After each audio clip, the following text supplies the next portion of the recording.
Hello, hello, everyone.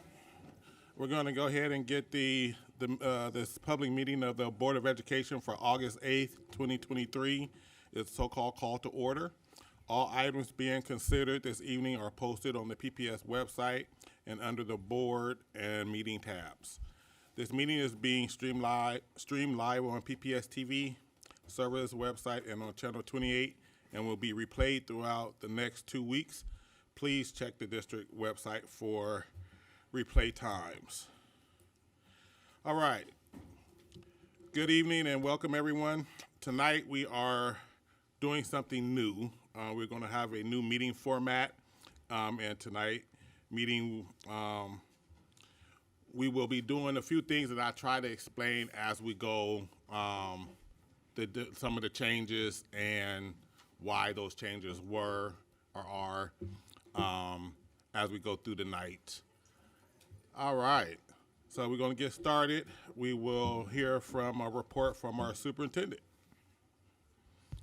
Well, good evening, directors, as I have a few images and slides for you, but I'm going to focus my superintendent's report on a little bit of a summer wrap-up, because it's been a busy time. Even with school out, we have had a lot of children, young adults, and educators who have been engaged in a lot of extended learning opportunity, some academics, some enrichment. So I just want to give you a quick overview of what that is. And it isn't just the students. We also have a number of our educators who have also been engaged in some professional learning activities. So this is just a quick picture here on the cover. Thank you to our board directors who have gotten around throughout the course of the summer at various events where our families and our students have been engaged. This is at the Summer Arts Academy Showcase this past Friday evening. Thank you, directors, student rep, for being there to celebrate our students who, after a very short stint of classes, put on a short showcase of visual and performing arts. And it was a packed auditorium, so thank you to all our family members who were there. So, like I said, focusing on summer, clicker.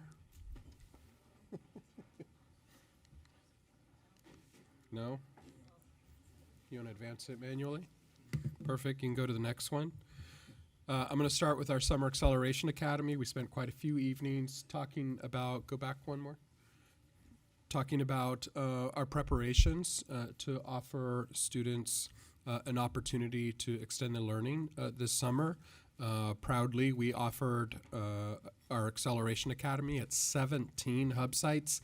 Over 2,500 students received academic supports and smaller class sizes for 4 weeks of instruction. Our educators also engaged in 5 days of professional learning, given that the lessons and the learning there were strategically prepared for them. So a big shout out to our educators who worked those 4 weeks to make sure that our students were able to participate in our Acceleration Academy. And I know many directors got around to check out one of those hub sites. I had the opportunity to do so as well, and it was really exciting to see both students and teachers excited to engage in learning this summer and talking about how much they've enjoyed it and how much they hope that they get to do it again next year. Now, there was the Acceleration Academy that took place in these hub sites, but it also comprised a few other components. And again, this was us trying to be responsive to what we were hearing from families. We also had a strand of newcomers program, which were staffed by an ELD teacher for our newcomers to give them a little bit of a leg up. It was wonderful to be at McDaniel and be in a class to hear so many accents. We had Russian students, Afghani students, Latino students all in the same room, learning together, really getting along, having a great time on their language development as emergent bilinguals. That was really fun. We also, staff set up a Soaring Readers program. There was concerns about students who were really requiring some additional instructional specialist support on their reading needs. So they were able to receive those services as well at our hub sites. And then we didn't forget our youngest students. We want to make sure all of our students are K-ready when they enter school. So our early kindergarten transition program was able to take place as well too. So that was another way we were able to serve our students. Next slide. You heard a little bit of our Arts Academy already from me. I just want to emphasize for the just under 150 students that participated, they were from 16 different schools across the district. It was a wonderful diversity that was there. I want to really highlight that the Summer Arts Academy was an inclusive experience. Almost a quarter of the students that were enrolled have IEPs or receive special education services during the course of the year. And there was a theme of our Arts Academy that they adopted, Together We Are Brilliant. So I just want to appreciate how they recognize the talents and brilliance of every one of our students as they implement that program. We've been running the Arts Academy for several summers now, and it's really one of our jewels of summer experience. Some other summer enrichment, as you know, we also worked with 26 community-based organizations, many culturally specific organizations, as well as with Multnomah County Sun Services. So there was also a whole array of programming that was happening in either half-day afternoons to complement our morning Acceleration Academy programming, or they were offering some full-day programming at various sites. Some of these are still going strong till August 30th, so up until the start of school. So please know that they're also serving 1,700 students, so that's a good contingent of students that are participating in an array of programming there. A lot of it focused on cultural identity and development, some STEM opportunities, some employment opportunities, some athletics opportunities. And then a shout out to our partners at Multnomah County Sun Programs, who also help several hundred students at our Acceleration website, hub sites. I won't go too much into this, but it wasn't just the children, it was also the educators and our school leaders who've been involved in a whole array of programming this summer. Dr. Proctor is going to talk about that in our back to school preparations, but I'll just say at the end of June when school got out, we had 600 educators in our Summer Institute. We're going to have another batch of 900, and then we're going to fill up the convention center with another 1,000 educators on August 24th. So just know that there is a lot of educator professional development occurring. So it wasn't just our students and our educators. Just shout out our school board also engaged in their own summer learning. Thank you to our directors for making the trek to Boston and participating, in some cases, a second time in a collaboration between the Council Great City School and the Harvard Business School and Graduate School of Education, spending 4 days talking with and collaborating with board members from around the country on governance. I think the feedback was positive, and I hope you enjoyed it, and I know I learned a lot being there with you as well.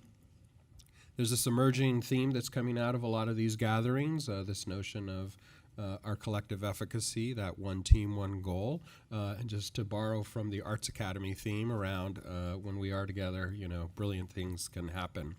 Well, we're really happy about those that are joining Team PPS in a few different capacities. I want to welcome our principals. We welcome them back this week, in fact, on Monday. This morning they got a shout out. We have about 18, 19 new principals, some returning to the principalship, but most of them in their first year as principals.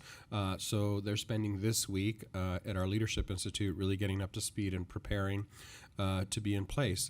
Also, we have an array of APs and VPs, either moving locations or starting new as experienced teacher leaders in AP or VP roles. We have about 11 persons taking on that administrative role. So just a big welcome to a lot of our principals. Many of them are being promoted up from AP-ships. Some of them are coming from surrounding neighboring districts who want to join Team PPS. So we welcome all of them to their new roles. And it's not just principals. We also have some central office folks, leaders who've been identified. You've been getting those leadership announcements. You can find these all on our website.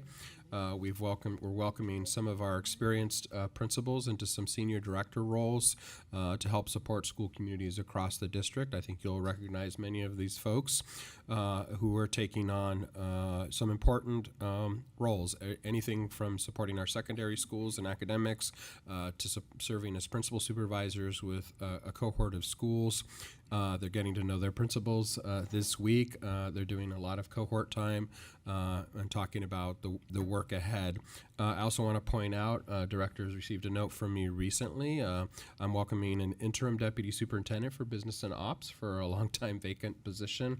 It's hard to imagine going another year without some added capacity there. So you'll get to meet him as soon as he lands. Or actually, he's driving up right now. He'll be here tomorrow to start his first day.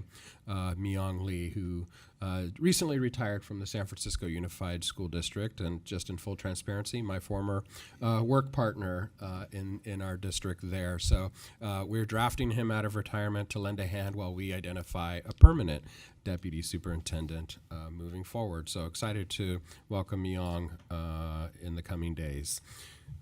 Just some upcoming events I want to make mention of so that folks can get the word out and hopefully participate. As you know, we do our annual Community Care Day. This is an opportunity to support our school communities, spruce up our schools. We have a couple of Saturdays identified, August 12th and August 19th. It's just a couple of hours. We're hoping folks can volunteer. As you can see, Director DePass and I were at Boise, I think it was last year. You can find a listing of all the schools that are hoping for some help. It might be spreading a little mulch around, maybe chopping down some weeds and doing a little beautification of our school communities so our schools look spiffy when students show up on the first day of school. And this is another important event. I want to make sure it's on people's calendars. Many of our students have been working really hard this summer to finish up their graduation requirements. So we're going to have our culminating all-district summer graduation on September 7th at 8 o'clock, being hosted at Lincoln High School. So we'll have students there in their cap and gowns from their various high schools. It's a beautiful event. I hope our directors can join us there. And I think that's it, but that's not all the work that's been happening this summer. You're going to hear a little bit more in the back-to-school preparations because I didn't dive into all the facilities work that's been happening this summer. The team has been super busy on not just construction projects, a lot of deferred maintenance that we're tackling and chipping away at. So you'll hear a little bit more about that a bit later in the program, and that's my report for this evening, Chair. Thank you for that. So next we're going to go to our student representative report, if she has one. And this is something that we did last year, some changes we made last year. Chair Scott at the time, and listened to our student rep, wanted to make sure she's heard when we have a crowd. So here you go. You inherited this one. Well, honestly, mine was kind of similar to the superintendent's, so I can just skip over some parts of this, I guess.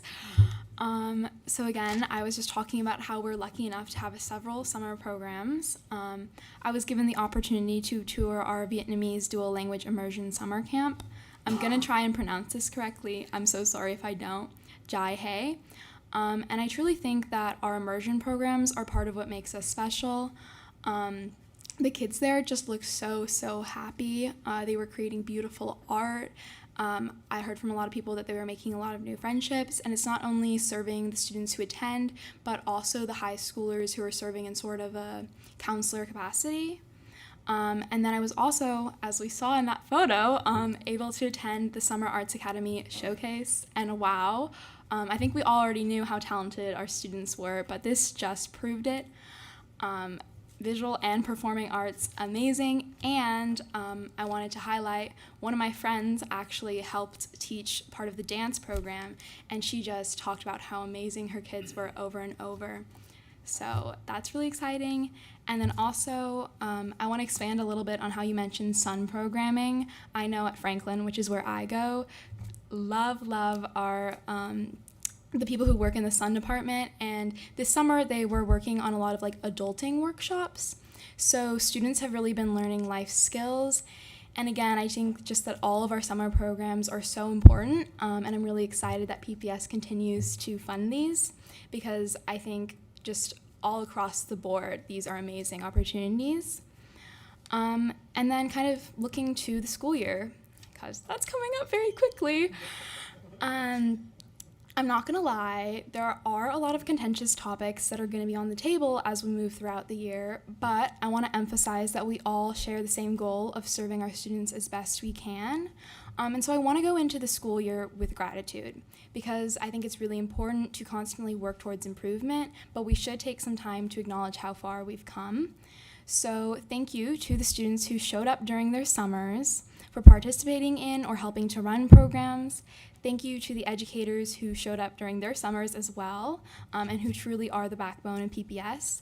Thank you to the custodians who keep the schools open and running so we can host these programs. Thank you to the PPS staff who have done things like facilitate the grants and funding for these programs or are working in an administrative capacity. And if you were involved in PPS's summer programming in any way, thank you. You deserve some applause.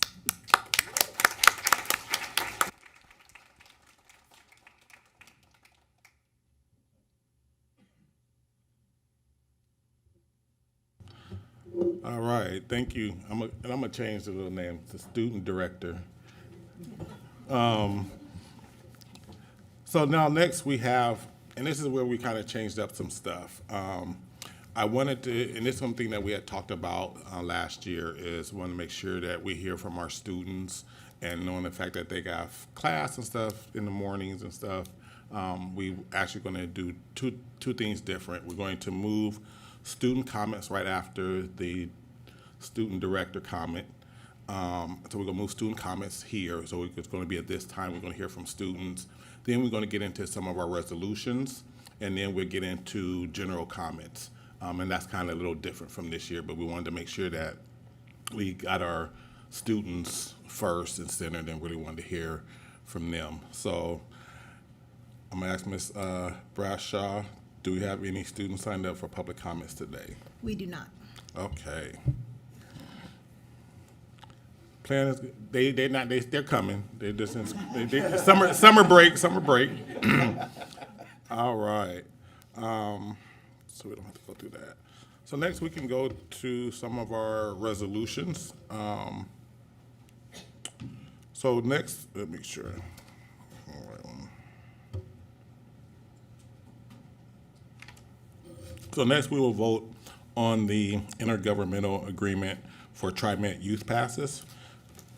Typically this would, this item and one of the following would be included in this consent agenda.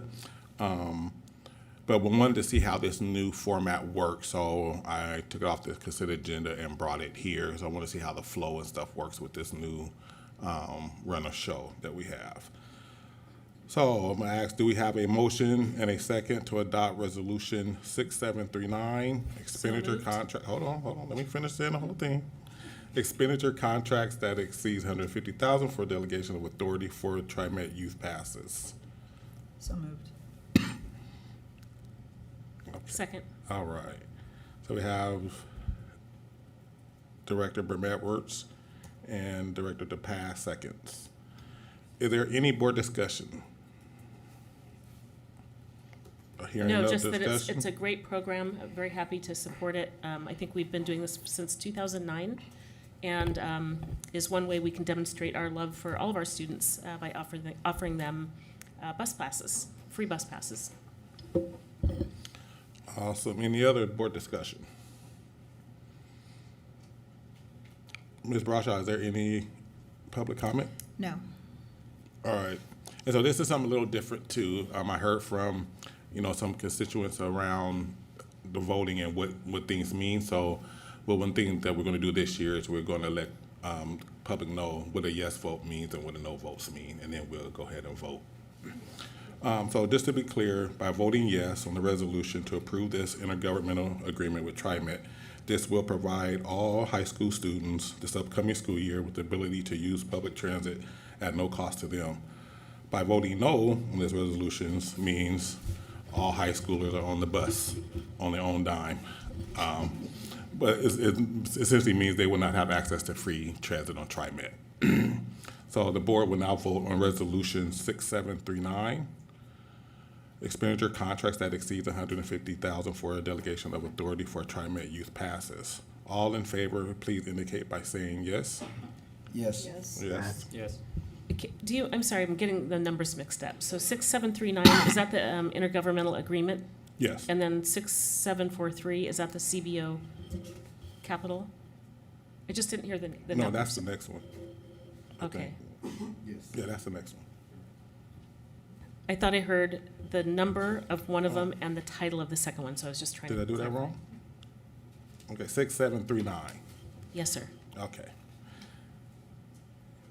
All, any abstinence?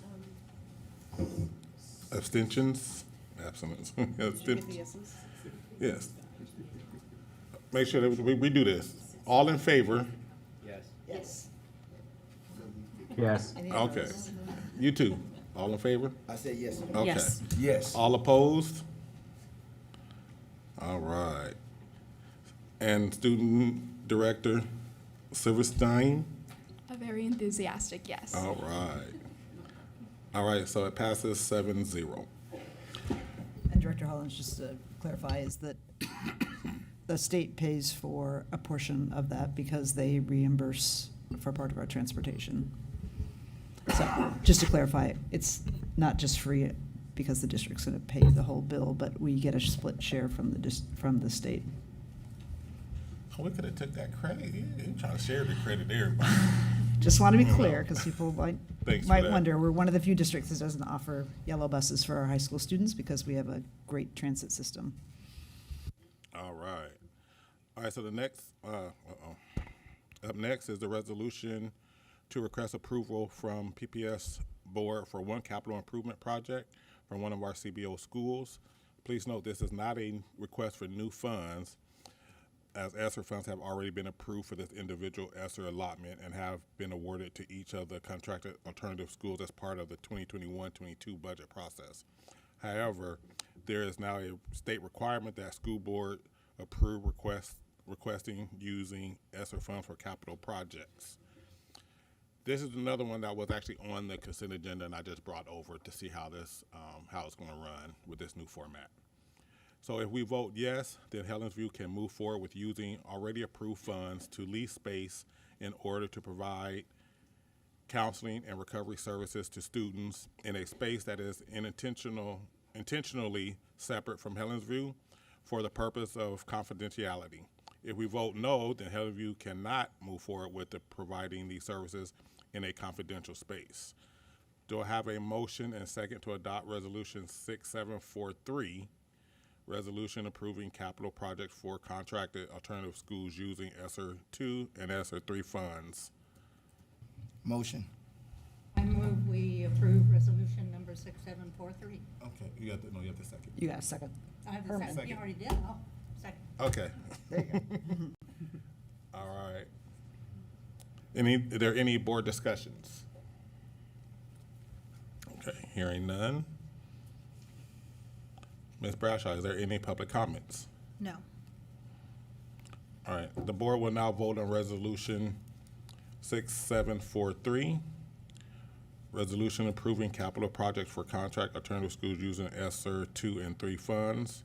All in favor indicate saying yes. Yes? Yes. Yes. All opposed, please indicate by saying no. And Student Director Silverstein. Yes. All right. No abstentions. Motion passes 7-0. All right, so that's the section that we will be doing resolutions. One of the goals of us doing that is we wanted the community to be part of these decision-making processes as well. And so that's why we are breaking up student comments and then general public comments with this new run of show. If there's any questions or ideas, we can please submit those to our Let's Talk, or you can email me directly if let me know what you guys think about the new format. All right, so next we turn to public comments. Before we begin, I would like to review our guidelines for public comments. First, the board thanks you for taking time to attend this meeting and providing your comments.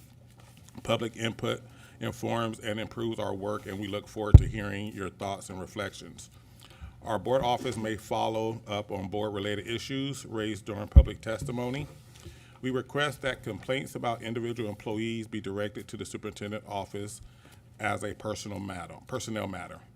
If you have additional materials or items you would like to provide to the board or the superintendent, we ask that you email them to public comment, all in one word, at pps.net.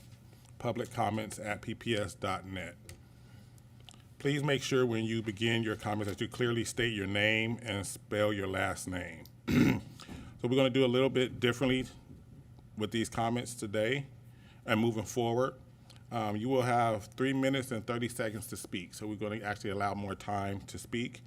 You will hear a sound after 3 minutes and 30 seconds, which means it's time. After 3 minutes, you hear time, that means you got 30 seconds left.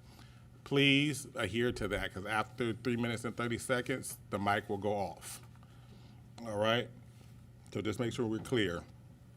And I want to make sure that as we enter this year that we really make sure we are respectful, that we are really listening to hear. Because a lot of times when it gets too rowdy, I can't focus on the actions or the things that even you guys are talking about, because it's all the stuff that comes at us.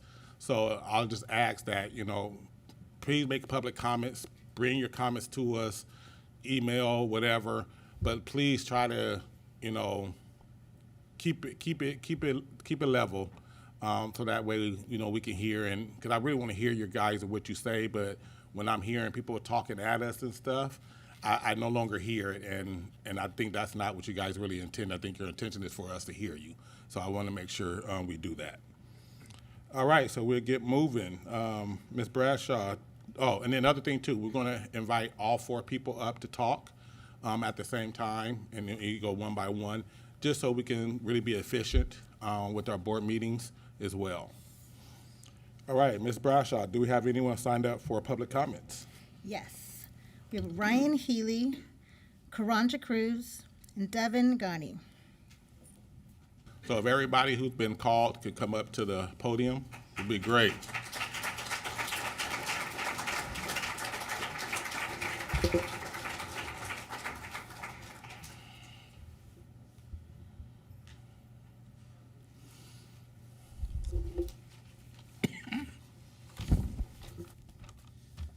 All right, so time will start after you spell your last name. Very good, thank you.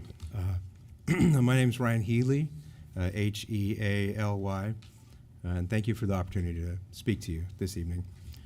I'm an electrician in the Facilities Maintenance Department at PPS. PPS maintains about 9 million square feet, spread out across 177 buildings. Our buildings are up to 120 years old, but even the newest schools have immediately required repair work from the PPS Maintenance Department. According to a report the district commissioned from engineering firm Cezanne Group, 56% of these facilities are in poor condition based on their facility condition assessment. Only 20% qualified as good. At our current level of maintenance staffing, this is only becoming worse. This is why it's imperative to attract and retain the best employees. When the electrical department was fully staffed, it works out to about 20 buildings per electrician. We're kept constantly busy making repairs to the unique and antiquated systems within these buildings and learning new systems with every new school. Additionally, we've documented numerous hours making corrections to work by outside contractors, as is the case for other departments in maintenance. This is skilled work. We're not just installers, but specialized service department, working in attics, crawl spaces around asbestos and other hazards. Despite this, we're the lowest paid general journeyman electricians in the union, about $18 per hour difference with a service electrician at a private company. The benefits PPS offers don't make up that difference, which has been steadily growing over the years. Within the last few years, we lost nearly half our electricians as they left to take advantage of better compensation elsewhere. The district can't rely on downturns in construction to fill these positions. We need people to stay when things pick up again. We can't afford to lose skilled workers who take years to train. We're at a turning point of a crisis in the district's ability to maintain its assets. So why are we still here? Because we care about the work we do. This is true for us in maintenance, true for teachers, nutrition workers, custodians, support staff, all of us who make these schools work. but we're falling behind in our ability to care for the schools. We don't have the staff or resources to do preventative maintenance. We can only respond once things break and become unsafe. Replacing equipment that could have been kept in good condition is not a sustainable plan. It just wastes money and puts people at risk. The district can spend a little more to keep things running safely, or a lot more when emergencies happen and there's no one on hand with the skills and experience to fix it. The Cezanne report showed of the 73 full-time positions across the crafts and maintenance, only 56 were filled. Additionally, it recommends the district add another 40 full-time positions. The decision was made years ago to defer costs by reducing maintenance staffing, and now the bill's coming due. Outsourcing this work costs more upfront, and it costs again when we in maintenance return to make corrections. The district owes its dedicated employees appreciation and compensation. It owes taxpayers to protect the investments that they've spent their hard-earned money on, and the district owes our children who are students here to help us provide the safe and functional places to learn that they deserve. Thank you. Thank you.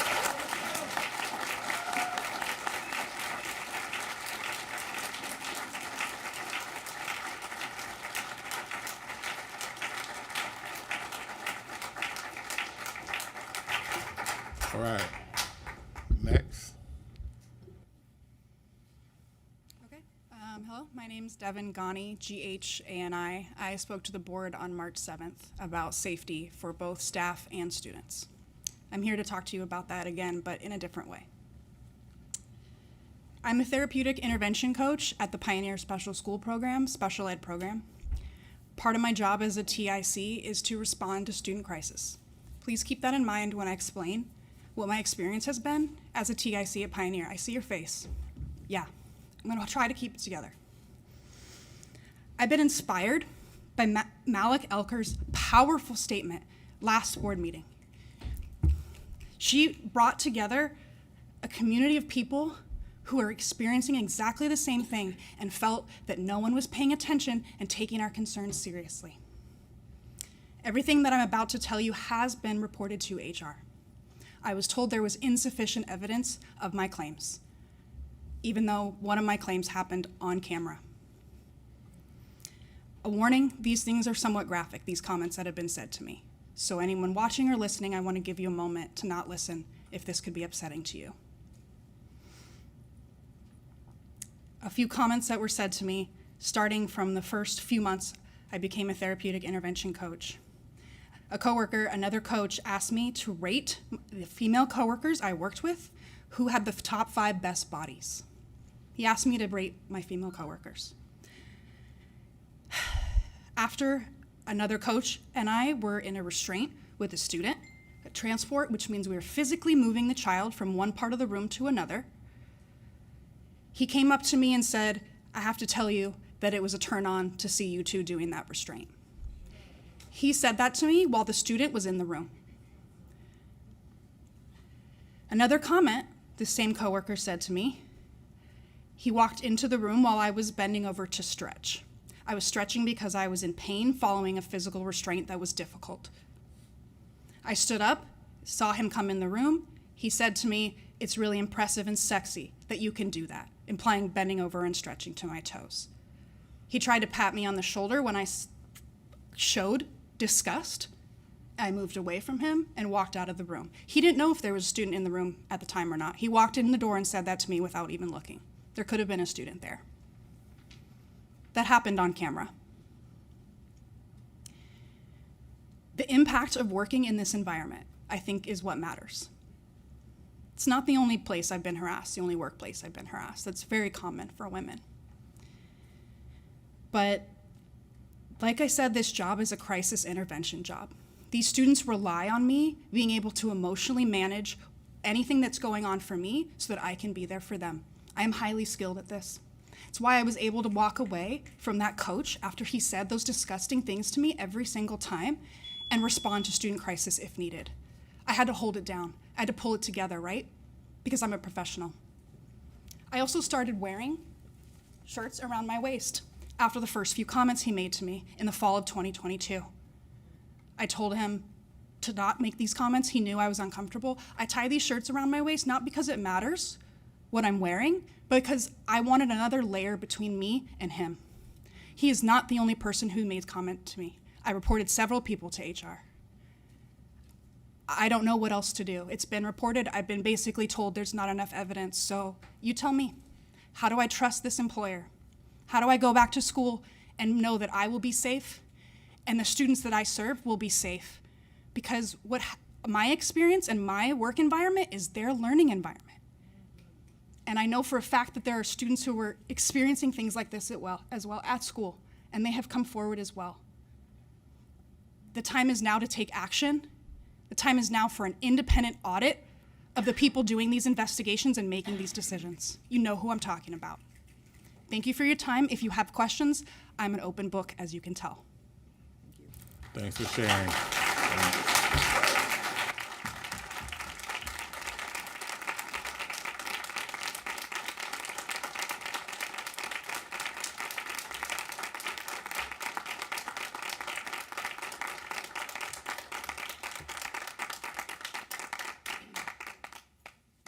There's a couple more shirts here, different colors. I bought them so I can have one to wear every single day. Every one of my coworkers can vouch that I wear one of these at work every single day.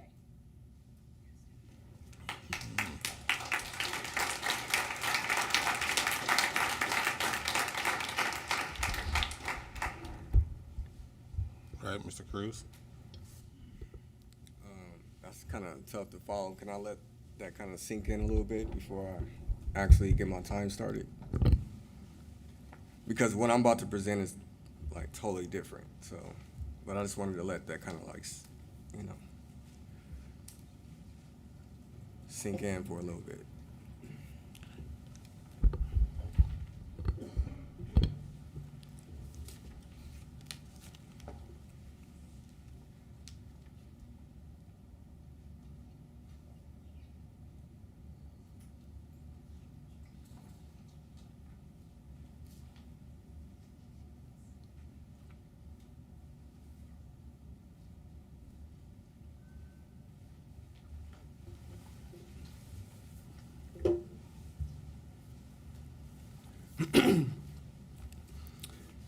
All right. For the record, my name is Karanja Cruz. I'm a longtime educator. Wanted to introduce myself to the new board members. I've been advocating for young people for a very long time. I'm the founder of the Teaching with Purpose Conference, which is an annual conference that brings over 500 to 600 educators across the state to teach them about culturally relevant pedagogy. Yeah, thank you for that. PPS is a longtime sponsor. We appreciate them sponsoring this year. We're going to be at Lincoln High School, so we're excited about that. Our keynote speaker is going to be Dr. Angela Davis. Yes, yeah, give it up for that. So I'm here to present a legislative concept to change the way we do assessment. It's been a long-lasting achievement gap, but we never looked at actually how we look at assessing our young people. So I wanted to give you guys some information about the new ESSA law that Obama passed that gives every state an opportunity to change the way we actually do standardized assessment. I wanted to present to you all that I'm going to be pushing legislation to change the accountability indicator that we have to report to the federal government. So as of now, we have to report on the result of the ESSA, SBAC, which is now the Oregon Assessment System. But I am pushing for more of the local performance assessments, which is a different type of assessment. It's a more of a performance based, and it's more of a interaction with students. It's a back and forth where students can actually see the target and they can strive for the target. So what I've done for you on the back of the legislative concept sheet, I broke down the different types of assessment. So currently we are being assessed on a criteria reference test. That is the new SBAC. We spend $1 million on the MAPS assessment, which is a norm reference assessment. So that's like comparing apples and oranges. I'm pushing for the performance-based assessment, which currently PPS is not in compliance, and I'm still waiting for a corrective action plan of how we're going to implement local performance assessments. So that is my time. I just wanted to present that information to you. If you have any questions, please let me know. I would love to sit down with you to talk more in depth about these different assessment approaches. Again, I just want to kind of give you the knowledge of the way we assess and how the SBAC, the Oregon Assessment System, is a criteria-based, and MAPS is a norm reference test, which is comparing apples and oranges, and that we should focus more on the local performance assessments. Thank you.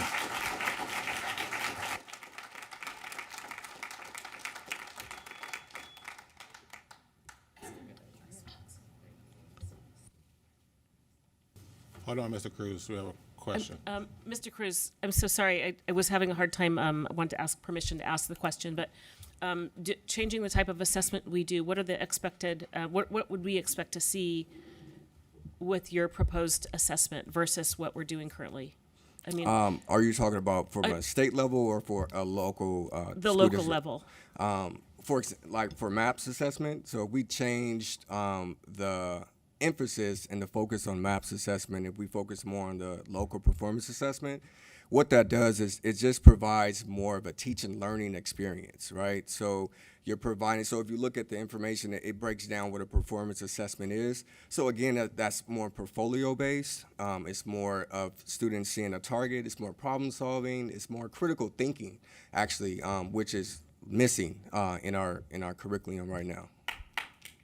Okay, great. Thank you. It was really, are we, so the quality, are the students actually getting a different quality of teaching as a result of the assessment that we're doing? So as I stated before, there's And not really. I'll read this. I don't have time to read it Yeah, tonight, no but I'll problem. read it later tonight. So there's a misalignment. So I've been talking about this for a while, for some years, how we have our report cards, right? The way we report on our report cards is not aligned with what is actually being assessed in MAPS and what is being assessed with the SBAC. Even though we say it's the state standards, it's the Common Core standards, but the Common Core standards is like a big ocean, and you have to narrow down to like different rivers, right? So what's happening is that we're being swallowed by the ocean, and we don't really have key targets that is really happening where we can really help our kids raise achievement. So, for example, you guys are going to see very bad results for the SBAC. I'm telling you that now. I don't even know, I haven't seen the results, but I'm pretty sure you're not going to see good results.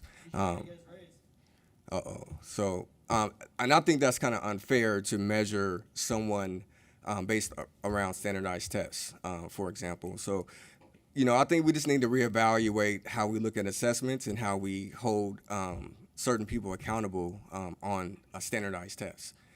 Again, like we're judging someone from an ocean, but we're not focusing on the river that leads to the ocean. I appreciate that. Thank you. Is there any other? Yeah, I would actually like to follow up with you at some other, I'll give you an email. I would like to hear more. Awesome, thank you.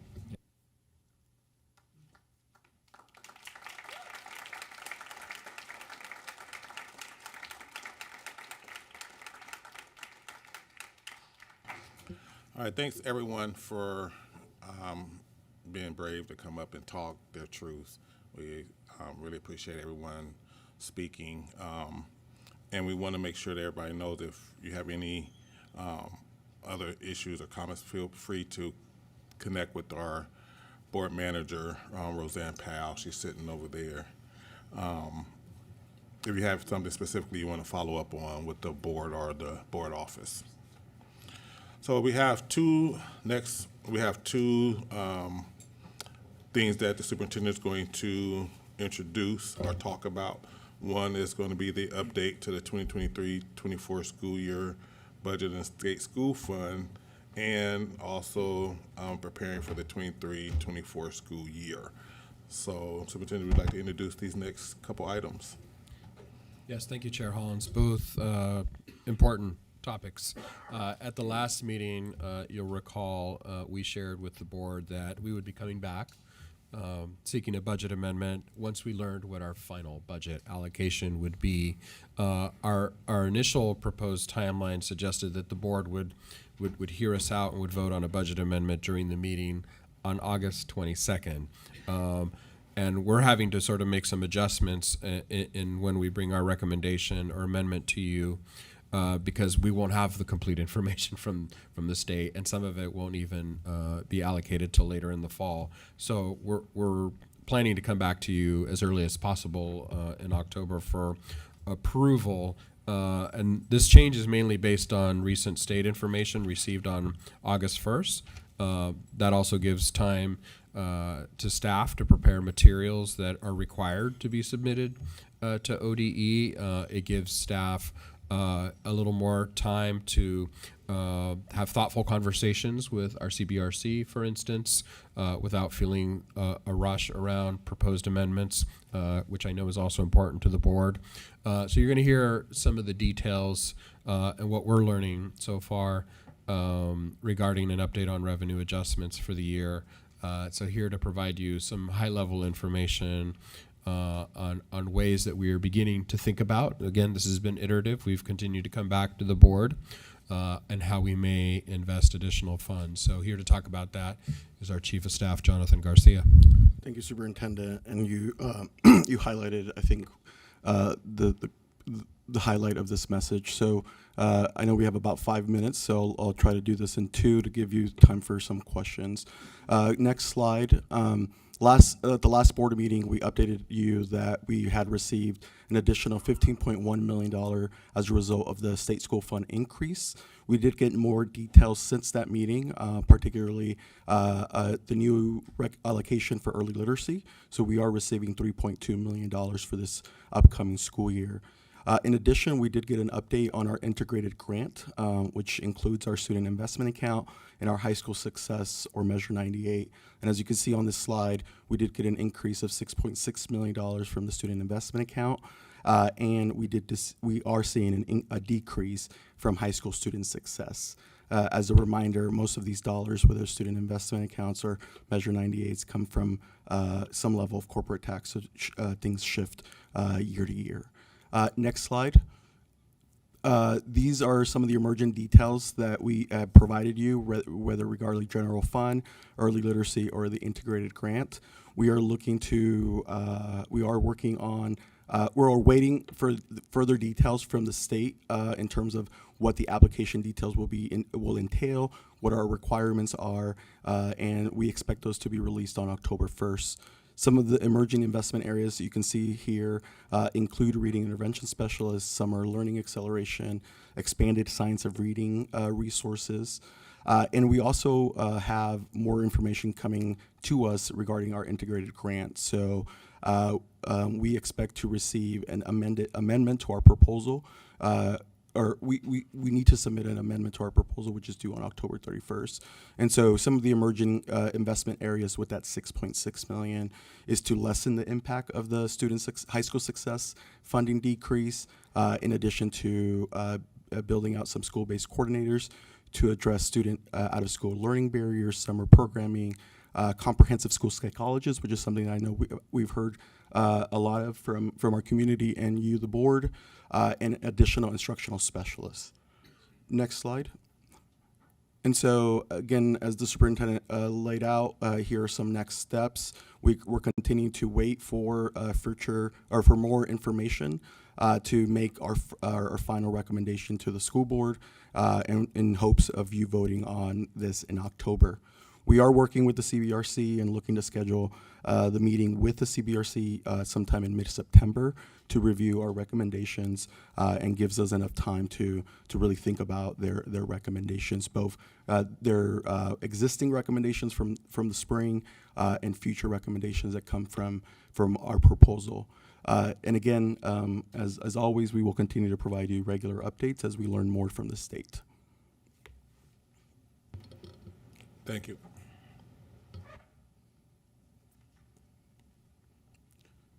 I'm happy to open it up for questions, Chair. Any questions at the moment? All right. Comment. Thank you for the presentation. I'm glad to see in the integrated grant, the summer programming for 2024, just as a continued work by the district to provide additional supports for students who were impacted, all of our students who were impacted during the pandemic, just to continue that on. And a question about the school psychologist, if just the timing of that after in October. So is that we'd wait till October and then bring them on, or before? Because waiting until October doesn't seem like the optimal time. It seems better to have it start with the school year if we know that we'll have funding coming in or some level of it. Yeah, so we've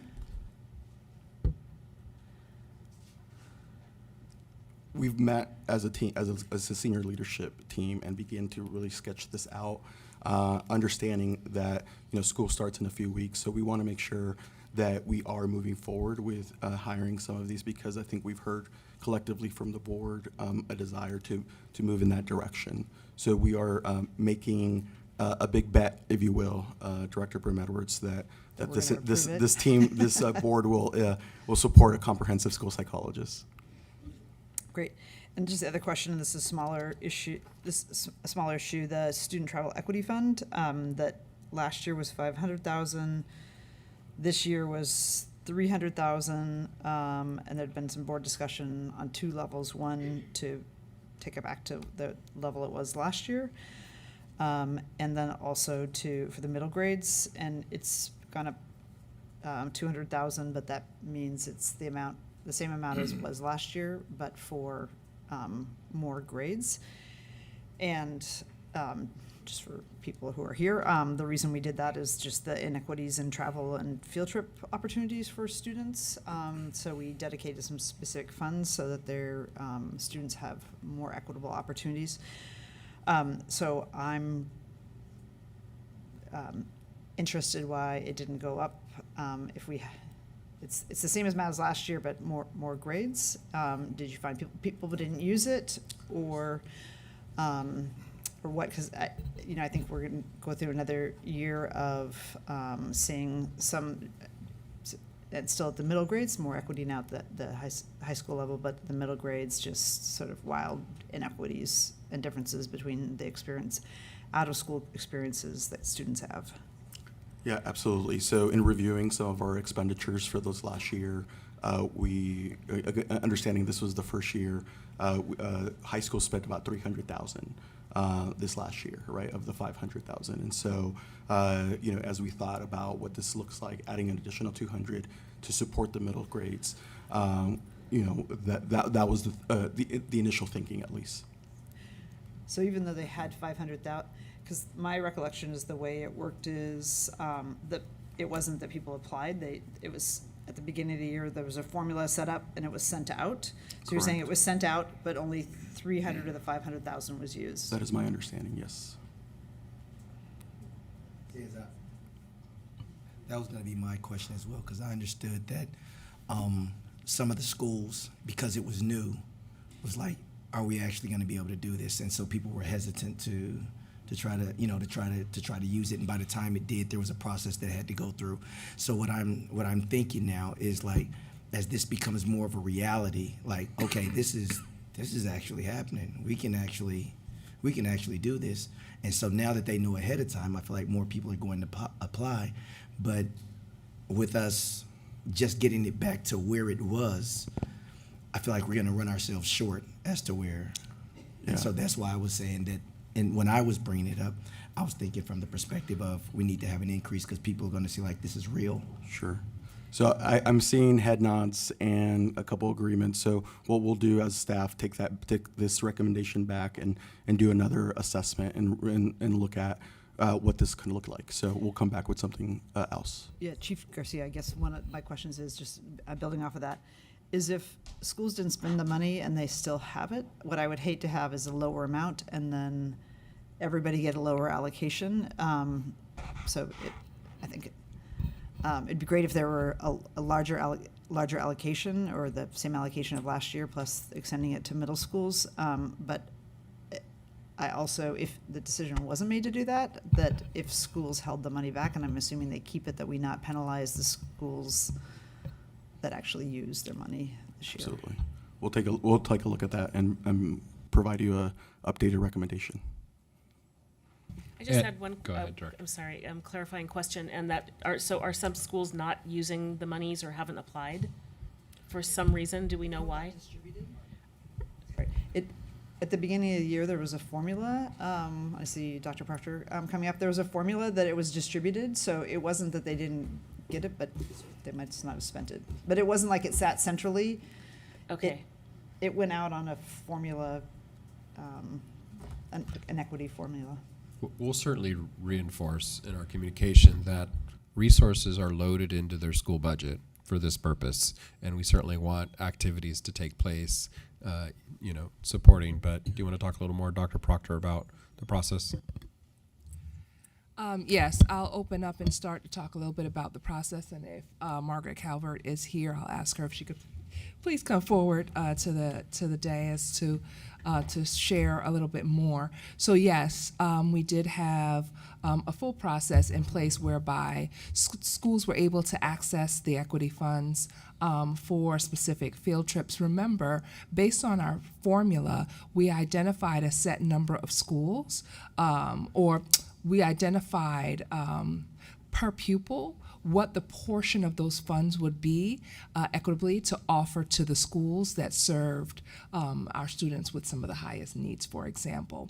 And then so I'll have Ms. Calvert speak specifically to the process, how the funds were used, and then anything that we could address regarding what was not used and what happens there. Good evening, directors. Thank you for the question. There are a couple things. I think we shared some initial information in June about the fund. We said we'd come back to share the final spend out numbers. We're almost there. We'll update with a board memo as well. There are a couple things about the equity fund and spending coming out of the pandemic. As we started to travel and to think through field trips, it's a learning curve about getting back into that process. So I just want to acknowledge that was part of what happened this year. Is people are like, okay, it was a relearning process. So there is so that some of what happened. Schools were given allocations. They shared what their plans were. They came back. There are some schools approached it in a variety of ways. What we committed to in the spring. Moving forward is meeting with them more regularly as we go through to say, okay, do you understand how we're using funds, and would meet with them quarterly. There were a variety of things that happened, and I think that the use of the funds and sort of the impact with students was high, and it was a variety of things. So we saw things from athletics, traveling with athletic teams, to arts, to students. Affinity groups taking trips. So I think that there was a variety of things that happened. Accessing and doing it in the current year, I think really was about getting back into the rhythm of doing field trips and just getting used to doing that again is part of what the process was and for where we were with the fund use. Yes, and it's important to note that while we were in the process of, as Assistant Superintendent Ms. Calvert says, getting back into the rhythm, the fund actually was able to contribute to 165 field trips throughout the 22-23 school year, which was resulting in over 6,000 students having experiences. So that's actually a win, and I think what we hear in agreement with Chief of Staff Garcia, that we can look at what would it look like if we rolled over in theory, but found, was able to raise some of those dollars at your recommendation, and then perhaps intentionally support schools and how they could actually reach out to utilize those funds. Can you repeat those numbers again? Mm-hmm. I hadn't heard those before, and I think it's happy to repeat it. So the funds contributed to 165 field trips throughout the 22-23 school year, resulting in over 6,000 students having these experiences. This supported out-of-state travel trips for athletic competitions in Washington, Arizona, New York, and California, for theater students to see Broadway productions in New York, and for a Native College tour to Arizona and Colorado. These are just a few examples. So we definitely, with the board's recommendation, embedded on this process to increase student experiences, and we see initially in year one that there were some successes. So we will definitely go back with your recommendation of looking at how we can raise, revisit those dollars, see what is possible so that we could create more opportunities for more students in this year. And Vice Chair Green, it also supported international travel for world language students from Roosevelt to Japan. So, just a, I think one last piece that just to round it out is that some of the experiences were small groups going far distances. Some were large students taking advantage of the city or the state, or going to OSU or a college visit. So it's a variety of things, and I think that the principals and their staff did a really great job of saying, how do we consider sort of some of these large hallmark trips along with some trips that we get all of our students engaged in ways to interact with our city and with our state as well. Thank you very much for the time. Thank you. Oh, sorry. It's following up on what Julia said about the psychiatrist or psychologist. So you'll be able to hire more aides under the more money for literacy at the start of the school year. You don't have to wait till the October final approval? Yeah,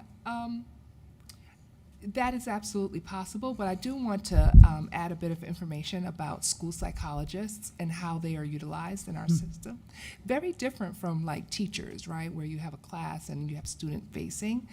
School psychologists have a caseload of students by which they have to provide support, psychoeducational analyses, et cetera.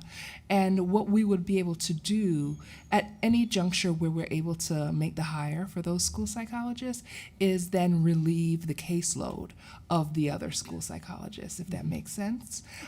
So we, you could hire in August, September. You could also very well hire in October and then revisit what that caseload would look like across the system so that there is, of course, benefit. So it's different from, say, a student-facing type of position where it's like a Yeah, well, I guess classroom my question was more student-facing. I mean, Oh, it's yeah. following up on hers, Yeah. but mine is more getting the aides in the classroom Oh, right s- away, right when school starts. separate, yeah. In terms of early literacy, yeah. So I think that's why I think it's going to be important that staff along the way, as we get new guidelines from the state that provide specificity, that we provide you regular updates and get a sense if we're moving in the right direction from you collectively, right? So we don't, while the paperwork, if you will, is going to get done in October, there's going to be a lot of progress and updates and conversations with all of you leading up to that. So if you signal, right, which you're signaling now,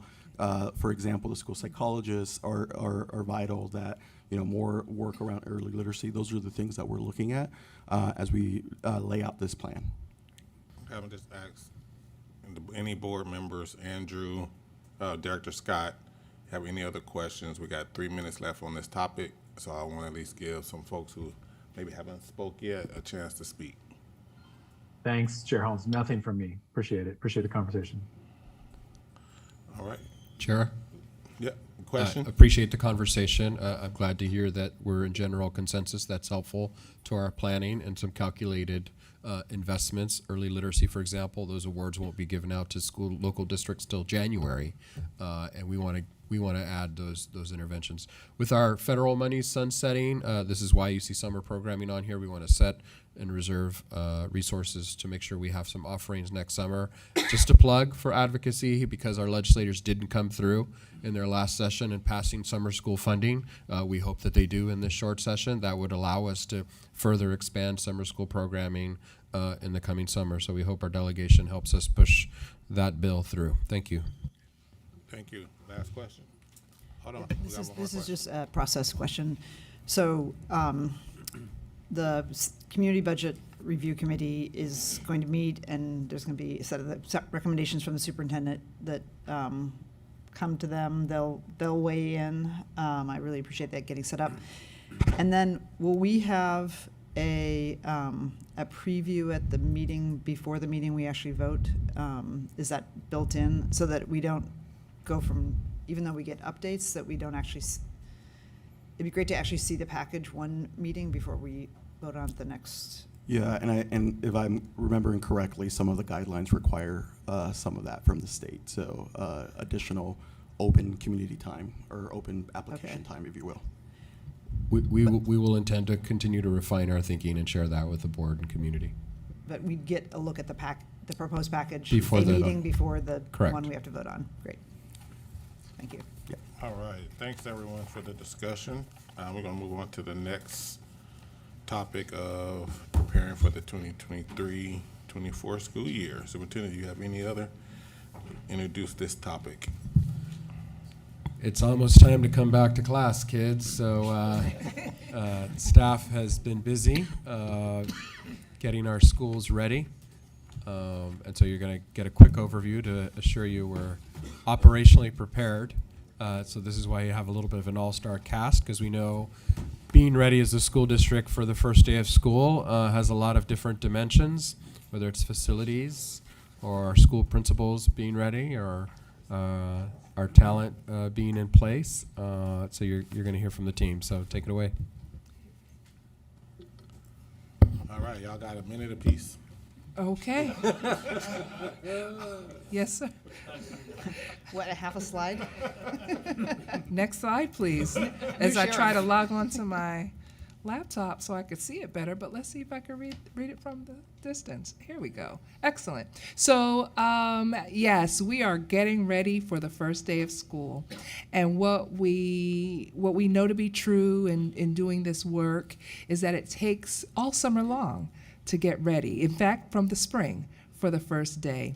And just to highlight some of the key things that we have going on this month in August, we wrapped up last week our summer programming, giving our summer program teachers and students an opportunity to take a shortened break prior to entering back in. This week, we are excited to welcome back our school leaders. Yesterday, we had our first day back with them, and they'll be embedded in, going through a lot of training development and, information sharing about some of our focus and how we are missioning forward towards this school year. That also includes them coming together with their instructional leadership teams for 2 days on Wednesday and Thursday. Next week, our Teacher Summer Institute will be from Monday through Wednesday, and we will have additional administrative support, professional development for our school leaders as well. New teacher orientation starts on the 17th and goes from the 17th to the 18th. We are excited about the new teachers that we have hired, and we are going to take this opportunity to onboard them, train, develop, and provide them the PPS welcome. And then, of course, we have specifically a SCGC PD Day that we have calendared, in addition to the following week when our teachers come back, starting officially on the 23rd for their PD and planning days. First day of school is the 29th and the 30th for our various grade bands, and then we are looking at kindergarten starting on September 5th. So we are really excited about preparing for the first days. If we could have the next slide, please. Let's talk a little bit about our enrollment, always of interest to this board. There are two images on your screen. The one on the left shows our actual enrollment, and our trends in green, and our projected enrollment for this coming year in red. As you can see, our enrollment saw a steep decline as a result of the COVID-19 pandemic, and while that decline is beginning to level off somewhat, we are still projected to have lower enrollment year over year for the foreseeable future. As our funding is contingent on our student enrollment, this will have an impact on our fiscal outlook for the coming years. The chart on the right shows our preliminary enrollment as of July 25th compared to our projected enrollment numbers. The column to the far right shows the difference between the two, with green and red shading showing the magnitude of that difference. As you can see, we're currently under-enrolled in kindergarten and grades 11 and 12. Just be reminded that final enrollment for this coming year will not be finalized until early October. We get to the 1st of October, and then we need to go 10 days or so beyond that for the 10-day drops, where we need to remove students from our enrollment if they have not shown up. Following the finalization of these data, as we have in the past, we will provide an enrollment update to the board. Can I have the next slide, please? An ongoing question remains, why is PPS's enrollment declining? There are a few significant factors at play here. One factor is the birth rate in Portland. Fertility and birth rates in the Portland metro area are down and significantly lower than they are across the state. Simply said, fewer women are having children in Portland. This factor impacts our kindergarten capture rate, which is the percentage of students aged 4 and 5 that we enroll out of the total population of 4 to 5-year-olds in the metro area and our catchment area. Currently, our capture rate is at 79%. This is down from a high of 83% in 2018. So you might be thinking, what are we doing in response? This year, PPS is implementing a refreshed Connect to K campaign that creates relationships and outreach to families and expands pre-K access across our district. The Early Learners team, in partnership with PPS Office of Communications and several community partners, are seeking to boost pre-K and kindergarten enrollment and to support families of our early learners. Here are some specific strategies that are part of this effort.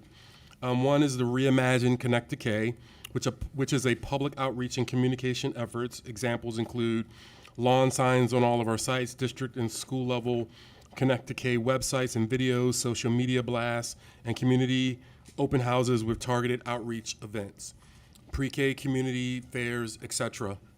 We're also doing site-based Connect to K events. Every K-5 school holds 2 to 3 Connect to K spring events and 1 to 2 Connect to K summer events in order to introduce families to their school communities and to support enrollment. We also have kindergarten ramp up. So at the start of the school year, every kindergartner receives, we give them a t-shirt that says "On My Way to K." They have I thought you liked that, have a full day orientation into kindergarten. And then we also have a one-to-one connection that happens between the family and their kindergarten teacher before the first day of kindergarten. In addition, we also have expanded pre-K access this year. So for the fall, we will offer over 900 free public pre-K slots to 3 and 4-year-olds. All of this is summarized and captured on our Early Learners website. And in addition to that, and finally, we have a 3-school pilot program to increase and improve student enrollment practices. If these pilot schools are successful, we will expand to other schools that are seeking to increase their enrollment. And we're piloting at each level of the school system. Those schools are Alameda, Hosford, and Lincoln. And that is what I have for you for an enrollment update. Next up is Chief Reese of HR. Thank you, Dr. Adams. Good evening, directors. This is a much happier report this year than it has been in the past few years, where we've had some pretty significant staffing challenges. So what you see up on the board is 189 currently vacant positions. That might seem like a lot, but if you compare it to Last year at this time, we had 232. 33% instructional positions in a process of being filled. What that means is a candidate has been identified and we have received documentation from the hiring manager and a request to fill. Or they might all the way be in the process of the background check or those sorts of things, but we actually have a single individual candidate identified for the role. So we have high confidence in those positions being filled within a week or so. Some definitions here. Direct instruction, the way we describe that is classrooms, sped classrooms, core content areas such as math, science, language arts, social studies. We talk about other school-based vacancies. Sometimes those are in classrooms and sometimes they're not. Counselors, social workers, electives, PE, music, that sort of thing. So you can see the distribution there. We pay special attention to where we struggle to hire, and sometimes we've had more difficulty hiring in CSI and TSI schools in the past. We are not experiencing that this year. 45 vacancies is about 22% of our total, and that is about the representation of our TSI, CSI schools across our system. Paraeducator vacancies, for some context there.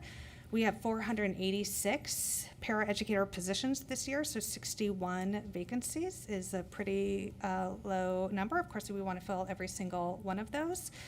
We know that filling those positions, filling every single one of these positions makes a difference to our students and to the whole staff team in each one of our schools. Nutrition service assistants, we are at 7 open positions there, and custodial see a much different number than you've seen in the past there as well. That's 4 full-time custodian vacancies and 4 part-time custodial vacancies. And with that, I will turn it to Chief Franco. Thank you. Well, geez, sorry about that. It's not like I've been talking into a mic all day today, but John Franco, I'm the Chief of Schools. I haven't had an opportunity to meet you three, so pleasure to meet you. So I just want to real quickly talk about school leadership. As was mentioned today, we welcome school leaders back today. We're really excited about that. We had a great kickoff, and then tomorrow Unbound Ed is going to be coming in, and so is staff going to be working with our building leaders from an instructional leadership team perspective. Our theme, as Superintendent mentioned, is one team, one goal, and together we are brilliant as we continue to push on this notion of collective efficacy. So we're very excited because we've hired some outstanding leaders. You know, the Office of School Performance, HR, and also comms was really working hard in July to make sure that as we started the year, every school with the principal, and we are there not only with just a principal, with outstanding leaders, and so really excited about that.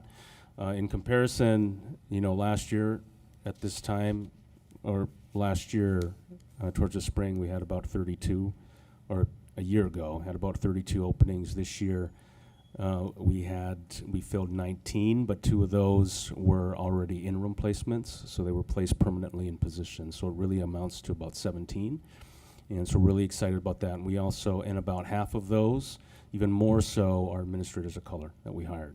And so we're really, really excited about that. Just a few things, just real quick. So we are working as part of through the Wallace Foundation, our Racial Equity Centered Pipeline Initiative. And we're working with Lewis and Clark College in Portland State. We're also working with ODE and TSPC to create continued partnerships and an exact pipeline in order to, you know, build the pool, so to speak, for leaders, because we know how important building leaders are. Teachers, number 1, building leaders, number 2, if you read the research. And so that work has been very important. We've adapted our PPS leadership profile to match the Oregon leadership standards. We've restarted the Aspiring Leaders program. Also, when new principals come in, our professional leadership and learning department works really hard with them for a period of 3 years to make sure they get acclimated with all the things that they need to in regards to our 3 learning strands, which is instructional leadership, racial equity, and then leading for and through change. And so we're excited about kind of those types of pieces.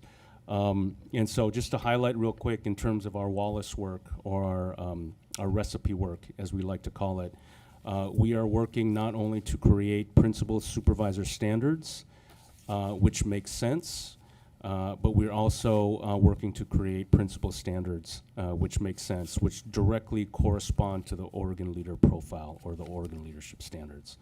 And so those are some of the big pieces that we're working through. I'm also excited to say that one of the things is, we've hired 2 senior directors, the caseloads for senior directors. And for those of you who don't know, senior directors directly supervise our principals, range from like 8 to 12 in terms of load.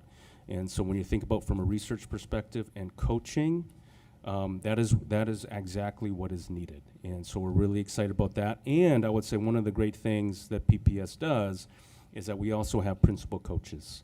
And so so our new principals especially are getting senior director support and principal coaching support. And so when we're talking about school leadership and enhanced supports for building racial equity-centered leaders, that has been extremely important. So I'm going to go ahead and pass to Chief Dan Young. I don't know if it'll reach.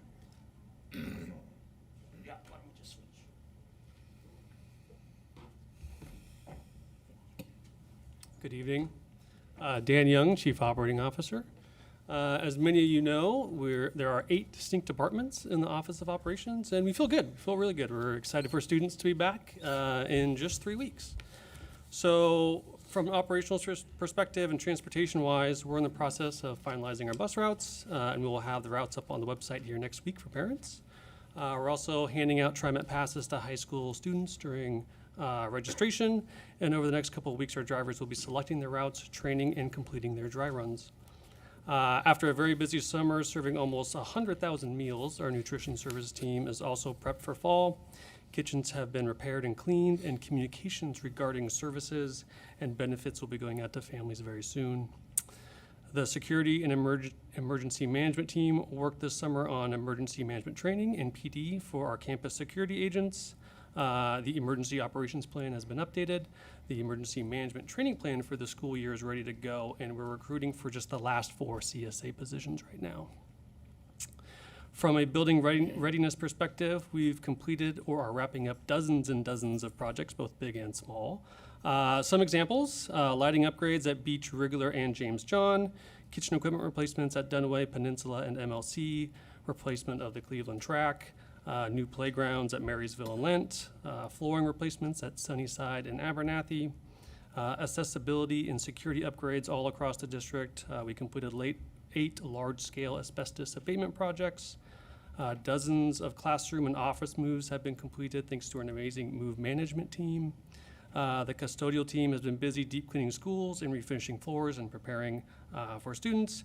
And for those of you who have been at leadership this week, you saw the new Lincoln track and field in use. Some projects that will continue into the school year include Phase 2 of the Harrison Park Middle School conversion, Benson Polytech modernization, which is on schedule for opening in fall of 2024, the Multiple Pathways to Graduation modernization, which is also on track to open fall of 2024, and a number of other projects that are just too big to complete over one summer. So there was a question when you talk about Benson. We were looking at how is Benson track looking. That was just a question that I heard. So. One of the topics that we will be discussing with Portland Parks as we renegotiate our real estate agreement. All right, anybody have any questions for any of these? I do. Esteemed colleagues up here? All right. I do.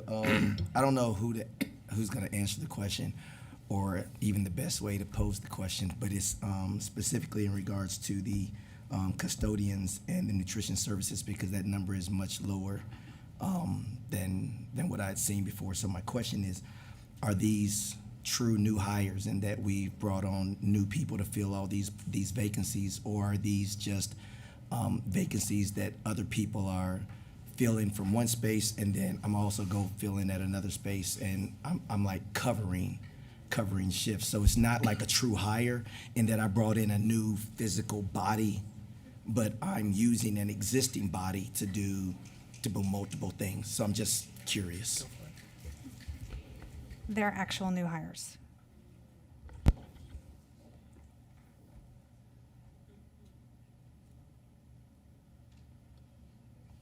Any additional questions? Of course. I know you got some questions.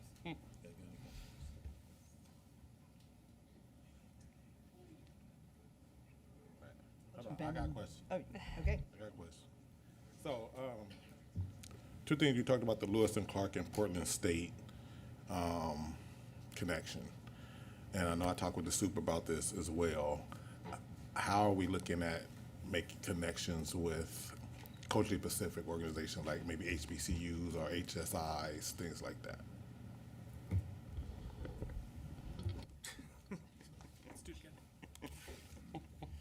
Need longer cords.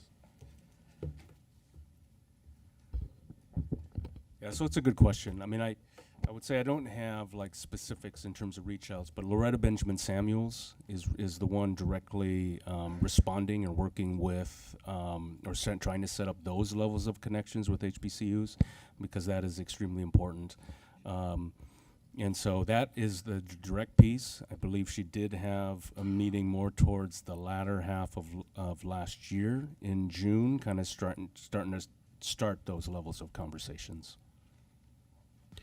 I would only add, and we had this conversation, Chair Hollins, I think in our recruitment of talent, particularly for school leaders, we want to have diverse approaches. And while we build our long-term relationship with two of the local higher ed institutions, we have to be open to other candidate pools.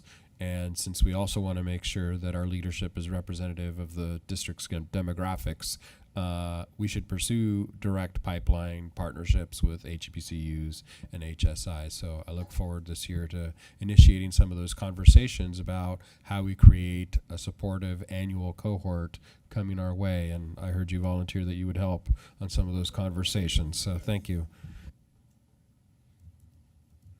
All right, so the last question I have, and then we'll let you have it. She only got like 5 minutes. No, I got another question first. Oh.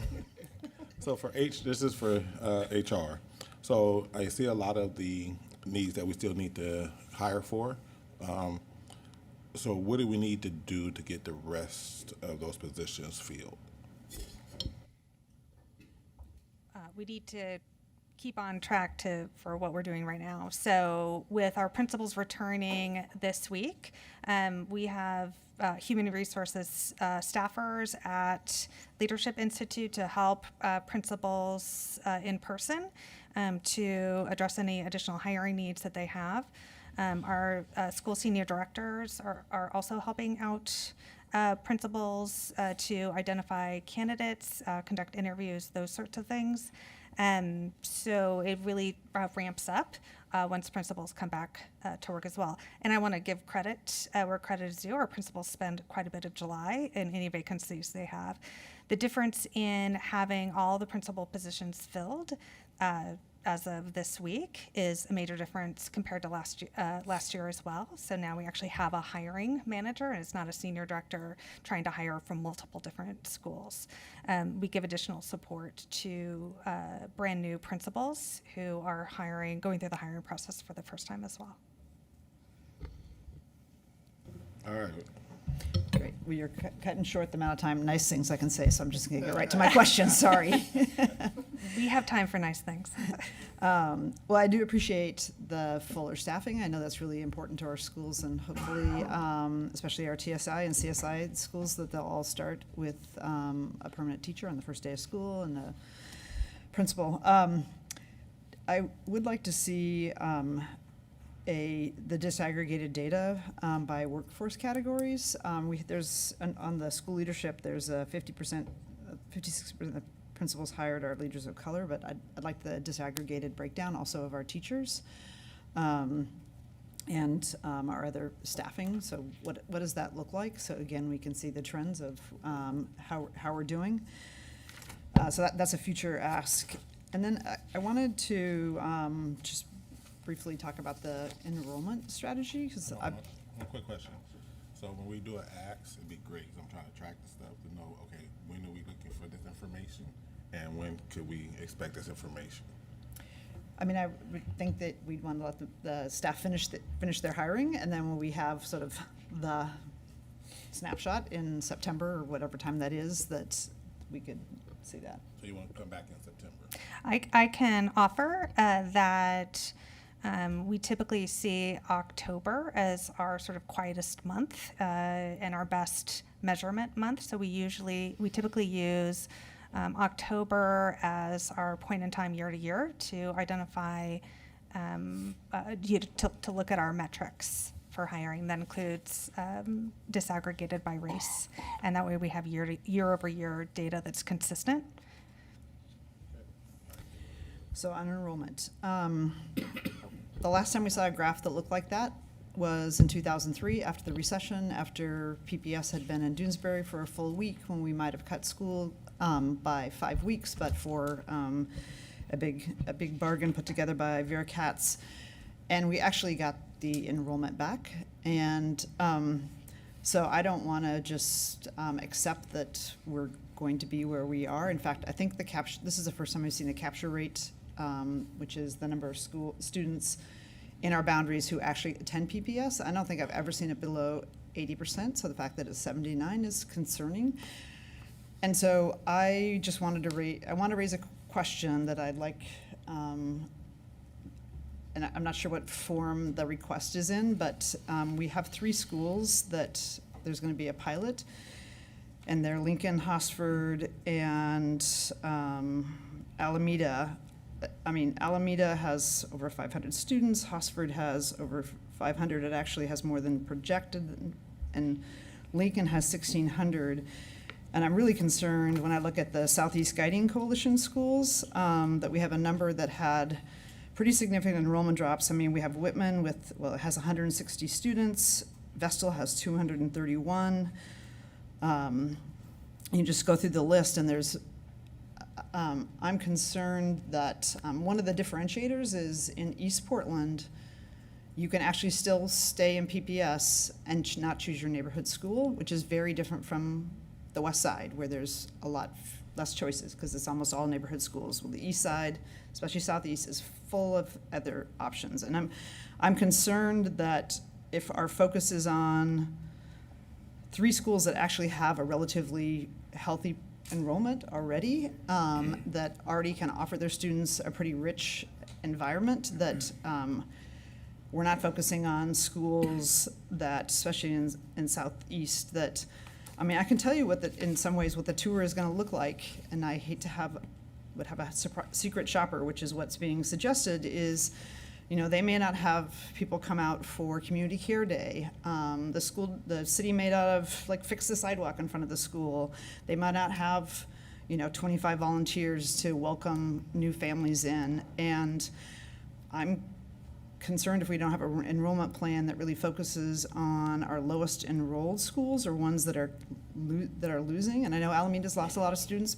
They went from 700 to 500, but they have 500 students versus Whitman, which serves a very diverse population, and they only have 160 students. And what does that mean for the quality? Just fewer students, less enrichment.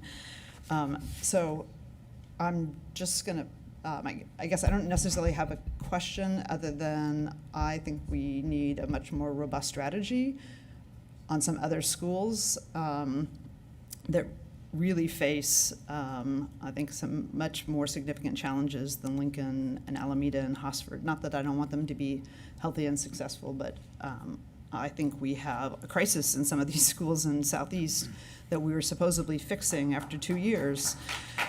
But class sizes, fewer enrichments, there's a reason why parents choose other schools. And I talked to a lot of those parents. So I would like to get back a much more robust strategy around some of the schools that can't even offer an equitable program because of their enrollment. So, October, November. All right, any other questions? Yes. You don't have to answer these now. I just want to put them out. Yes, they do. No. Okay. What is causing the staffing vacancies? And then also I was wondering if there's data, kind of like a graph similar to the enrollment rates, but retention rates, like staff retention. Oh, yeah, I want to hear that answer. We did report on retention in the spring, so we'll update those numbers and percentages and get those to you. What was your second question? I'm sorry. Is retention and I was asking about like what's causing the vacancy. what's causing the vacancies? We have many schools and thousands of positions. So the retention rate, do we know when you're going to be able to get that to us? I can update the board via email within the next week. Great. Yep.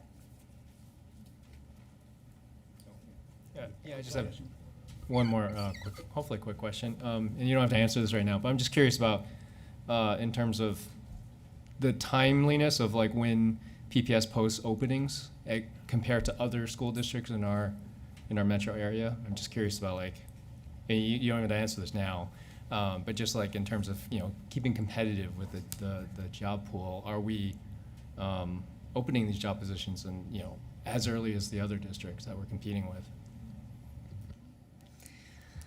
Well, that is a longer conversation than I think a quick answer, but we have some internal processes that put us behind other districts in the area for posting positions, and I'm happy to have a longer conversation with you about that. All right, any other questions? Director Scott, you good? None from me. Thank you very much. All right. Just to plug, Chair Scott, you saw the numbers on kindergarten enrollment down, so we know there's always a little bit of a lag for families getting their students registered. We're ready, willing, and to receive you with open arms, so we'd love to see you signed up. So get to our enrollment office. Thank you. Awesome, thank you guys. All right, next on the agenda is to provide board committees and conference reports. I think we only have one committee report, and I think we have a conference report. So let's do the conference reports first. Everybody can, kind of give a little spiel about their experience at the Accelerating Board Academy Accelerating Board Capacity Institute in Cambridge, Massachusetts. We was at Harvard, so you guys can just give a little bit of spiel about that. Director Green was there in spirit as he was on the mission trip in Uganda. Yes, yes. So I'd like to hear about that too, but not today. Okay, 'cause I got time. I don't mind sharing. All right, so we can go, everybody just jump in of just kind of give a little bit of blurb about the board conference we went. And we're going to start with Director Scott. Cold calling. Wow, putting me on the spot. You've been quiet today. Well, yeah, so anyway, the question was about the conference, the Harvard Leadership Conference. Yes. Yes. No, I mean, it was a great event. Really nice to be able to connect with board colleagues and to really learn from other districts in the country and to learn from some of the folks at the business school about what makes a good board. I was there 4 years ago, so we did some of the same things, but there was some new material as well. And I don't know, I came away really inspired about how we do our work and how we do our work best to see student achievement increase and be the best board we can be. So I took lots of notes. I don't actually have them in front of me, but yeah, it was great. Thank you. Director Sullivan. Yeah, well, I'm new, so this was wonderful for me to get just an idea of what boards can do, what other boards do. Met some absolutely fantastic people from all over the country. It just felt the actual classes were really thoughtful, had us working together, lots of discussion, and it was just a wonderful experience, and I hope it will make me a better board member. I know I have a lot to learn, and I'll probably learn from all of you too. But anyway, it was a really great experience. Thank you. Yeah, just really quick, just short. I learned the most just from hearing from other board people who worked in other board superintendents that, about what worked and what failed, or what troubles they had and what succeeded. I think that was a very good, valuable lessons to learn about how to govern properly. Thank you. Sure. This was my second time around. I think less the classes, but more the interactions with the other board members, our cohorts with other school districts. I had St. Louis, Fort Worth, Richmond, San Diego. So really, in some different districts with different challenges. But I found myself often emailing or texting people back here about an idea I'd heard about, or strategy, or a common experience, or just something, a new and different way we could do our work focused on students. So it was a great environment, and just in terms of stimulating new ideas, just about how we could do our work differently. Thanks. Yeah, it's also my second time, and I got so much more out of it this time because I actually had applied experience. I could apply what I was learning. We did have a couple of case studies that we read last time, but I took more meaning from it this time. And reflecting back on the experience, I really loved that very first lecture where we learned or heard about the importance of having tension in our organization, because if you don't experience the tension, you're not doing the best work you can be doing. The second thing I took from that, I believe that same lecture, was that seek out people that you don't agree with, and interact with them and listen to them, because if you surround yourself with people who think just like you, you're not learning anything. You're just preaching to yourselves. And I really took meaning to that in this kind of we're always in I find myself in situations all the time where it's us versus them, and that's just not effective. It's not the way to get the work done. There needs to be some type of level of collaboration, and so that collaboration happens when that tension happens. And so I'm leaning into that. I'm not afraid of the tension or the conflict, but also I'm going to try to do better at seeking out people that don't agree with me. Yes, Superintendent. Well, I always enjoy hearing from my former professors some more. What I appreciated is that Team PPS was actively engaged in the learning in class. So thank you for making those sessions really meaningful for everyone. And then just to plug, just because I serve as chair of the Council of Great City Schools, the ABC Institute is offered to member district school boards around the country because of the expressed need to engage in some more formal school governance training and opportunities, a chance to collaborate and network with districts and school boards specifically from across the country on some challenges that we're facing in common, or even in contexts that are very different from ours, for them to hear how we're approaching the work. I think that's also enlightening for them. So just thank you, Team PPS board, for showing up so well. Thank you. Awesome.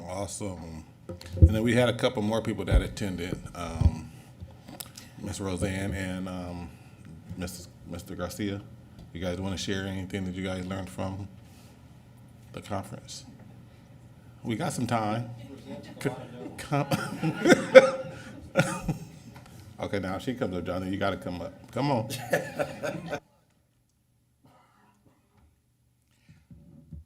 Well, I will say that that on this second day, Chair Holland said to me, "You haven't participated, Roseanne." And I said, "I'm so used to listening to the board all these years from my seat." So I took your advice and I spoke up and participated. So I got a lot of it. Really, honestly, I think everyone has said it. Just the exposure, not only to the curriculum, but really to other boards, and just hearing what they're doing and how they're collaborating together. Heard some exciting initiatives, and also just incredible personal stories from board members about what inspires them to be board members. Ditto to everything that you all said. See, you took my line. That was going to be mine.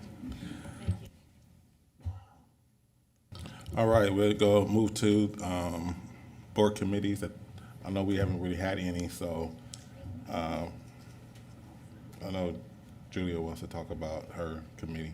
You got 3.5 minutes. 3.5 minutes. This is a 4 minutes. 4 minutes. I'm joking. So I wanted, this is a report from the Local Option Levy Committee, which I chaired last year. And at the last board meeting, we had a discussion about the actual referral of the local option for this November. And just to sort of back up, the committee had considered a variety of election dates to renew our local options, including November 2023, May 2024, and November 2024. And they're all those were all dates, and also May of 2025, which would have been the last possible dates. They were all dates which would have allowed us to renew the local option, which means about $100 million a year to PPS's budget without any interruptions of funds of the district. The committee had decided May 2025 was the least desirable as it failed. If it failed in May 2025, we would have no other opportunity to ask voters again before we had a $100 million hole in our budget. Then November 2024 was the second least desirable, as that is the date that we have talked for a number of years about having our next bond campaign, which would allow us, in addition to a lot of other things, also address the modernization of Cleveland and Ida B. Wells. And so the two dates that were most advantageous were November 2023 and May 2024. They both had advantages and disadvantages. The advantage of going this fall was that we would then not have two campaigns next year, in May having the local option and then in the fall the bond. But there also were some disadvantages of going this November, and after we put together the whole package of the referral, I consulted with the superintendent. I talked to individual board members and other community members, and then I recommended to Chair Hollins that we refer the local option in May of 2024 instead of November of 2023. And the factors that played into that recommendation, which Chair Hollins accepted, was that in the 2023 legislature did not make a much needed fix during the legislative session that would allow us to collect and retain all of our local option. And we're gonna have an opportunity, if we wait to next May, to address that in next year's short legislative session. In addition, even though once it's referred, it's more of an external campaign with the campaign staff and board members, it does require systemic support from our staff, and there's a couple key vacancies right now, and also, as we just heard, everybody's really, the top priority is making sure our schools are fully staffed as we start the school year. And then finally, it didn't make the other reason why I landed on the recommendation to move it to next May is that it doesn't make any difference in the amount of money that we will collect this next year. So it's just the timing of the election, not the timing of the resources, and we'll still have an opportunity to collect $100 million a year for 5 years if we go next May and have a successful campaign, just like we would if we went this November. And we also have an opportunity to resolve a pretty significant legislative issue. So just want to provide the community with an update. Since last meeting, we had talked about a referral this November, but the good news is we have all our work done. It's just we can unpack it again this spring and roll it out in the May election. And so that's, does anybody have any questions or? Okay, so that's that committee, and then just to report that the policy committee had its first meeting the other day, and I'm delighted with Director DePass and Director Wong are on the committee, and Director Sullivan came, and so did our student rep. So we had a full house, and we'll have a pretty full committee agenda. If people have ideas of things, policies they'd like to propose or change or rescind, they should bring them forward early this year. Thank you. All right. So next we have our consent Can I, agenda. hey, Chair Hollins, can I jump in real quick? No, I'm Sorry. just joking. Yes, sir. Yes, yes. No, I really appreciate that update, Director Brim Edwards, and I think you really covered sort of all the issues and the factors. And I, for me, what was most convincing was the legislature's failure to pass the bill that will allow us to make sure we collect the full amount of the levy. And I think going back in the short session makes sense. I don't want to lose sight of the fact that running 2 campaigns in 2024 is going to be challenging, and I think we need to just really be very clear about that with the board, with the community, and with our own workforce, about the fact that running a levy in May and then running a bond in November is going to involve a lot of fundraising. It's going to involve a lot of engagement, constituent support, and we really it's going to be a lot of work for staff. It's going to be a lot of work for the board. It's going to be a lot of work for the community, because both of those things are essential. The levy is an absolute must pass, right? We cannot lose funding for 800 or 900 teachers. The bond is also a must pass. This is a promise we've made. The district is on a really positive path with our infrastructure. And having these every 4-year bonds, again, these, renewal of the bond or a new bond in 2024 won't raise rates. It just keeps them where they are, but it allows us to continue investing, in our schools. So both of them are essential. Both of them have to pass, and passing them in 2024 is going to be really important. So I'm in support of the decision coming out of the committee. But I just want to note that challenge and make sure that we're all sort of aware with really open eyes about what we're walking into in 2024 politically. And it's going to be all hands on deck. So anyway, thanks for the update, Chair Brim Edwards, or Director Brim Edwards. Thank you, Director Scott. Chair Hollins, Yes. a different topic, but a conference event nonetheless, because you might go home and hear on the 11 o'clock news.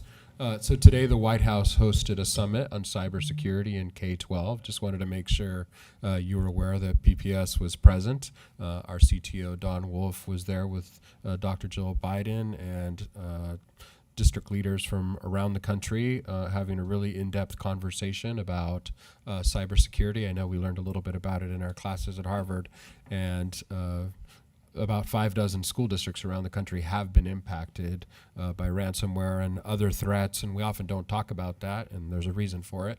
We're taking all the precautions that we can take, because we know how important it is to maintain security over our student data, our employee data, et cetera.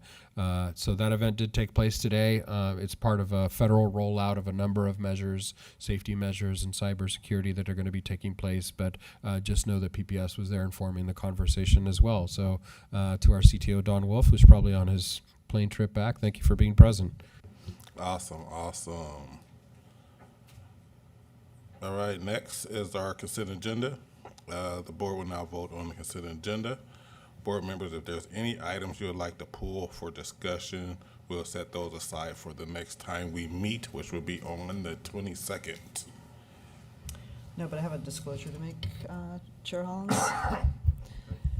So as part of the consent agenda, there is a grant from Multnomah County to PPS for preschool slots. And I don't believe there's a conflict of interest since I'm not paid in this position. But I serve on the Multnomah County Commission, so I just want to disclose that transparency. Thank you. Noted. I don't know if this is going to be the right place, but in consent agenda is a 6745 is one of the ones, and then I think that's for the contracts or something like that, expenditure contracts. In the expenditure contracts, there's PS 93572, and I'd like What contract is that? that is it's the PAC consulting contract. PAE consulting contract, and I'd like to pull that for discussion. All For the right, next meeting. Okay, so noted.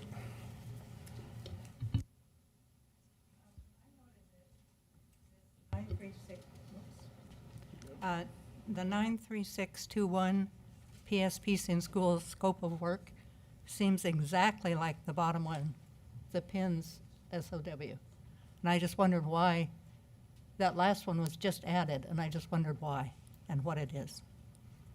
It seems exactly the same. 93621 is the same as this bottom one that doesn't have a number, PINS SOW. They're both Peace in Schools. I just wondered why that last one was added at the last minute, or if it's just a duplication. Yeah. Director Sullivan. Director Sullivan, I believe it's a duplication. It's Kara over here. Okay. I thought that I had missed it, so I put it in there, and then. But Oh. if it looks the same, yeah. Oh, it has a little Yeah. different title, title, but the same. But the contract is the same. Okay. And then I also, there was a lot of Head Start in here, and I just want to give a shout out to Head Start, because when you read all the things they do and all the things they're contracted to do, I mean, it's mind-boggling, and I just wanted to give them a real shout out for what they do for our kids. Thank you, thank you. So, hold on, let me just get a motion in a second. So I want to get a motion and a second to adopt the consent agenda with the items that were removed. I need a motion and a second. Motion. Second.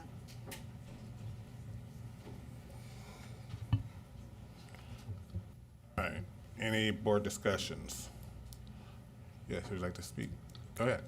Thank you, Chair Hollins. I just want to note, Director Green pulling Paid Consulting Corp. This is the second time that it's been pulled from the dais.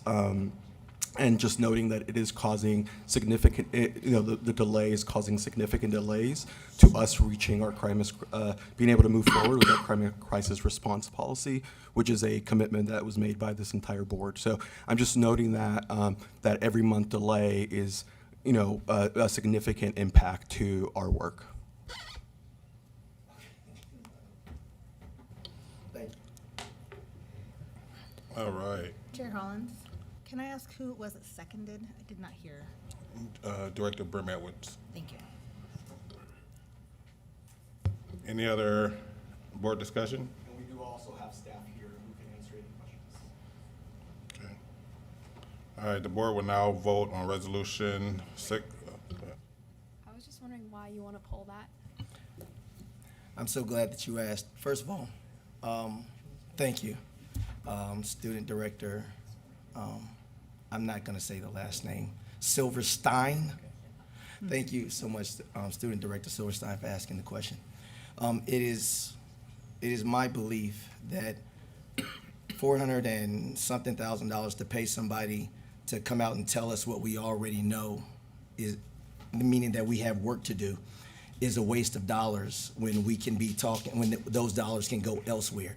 What I would like to see us do, and what I would like us to talk about, is how do we do the things that we already know need to be done, versus having somebody else come out and tell us we need to do this. I already know that there's a lot of stuff that we could be doing. We already know that there's a lot of stuff that we could be doing that would help get us closer.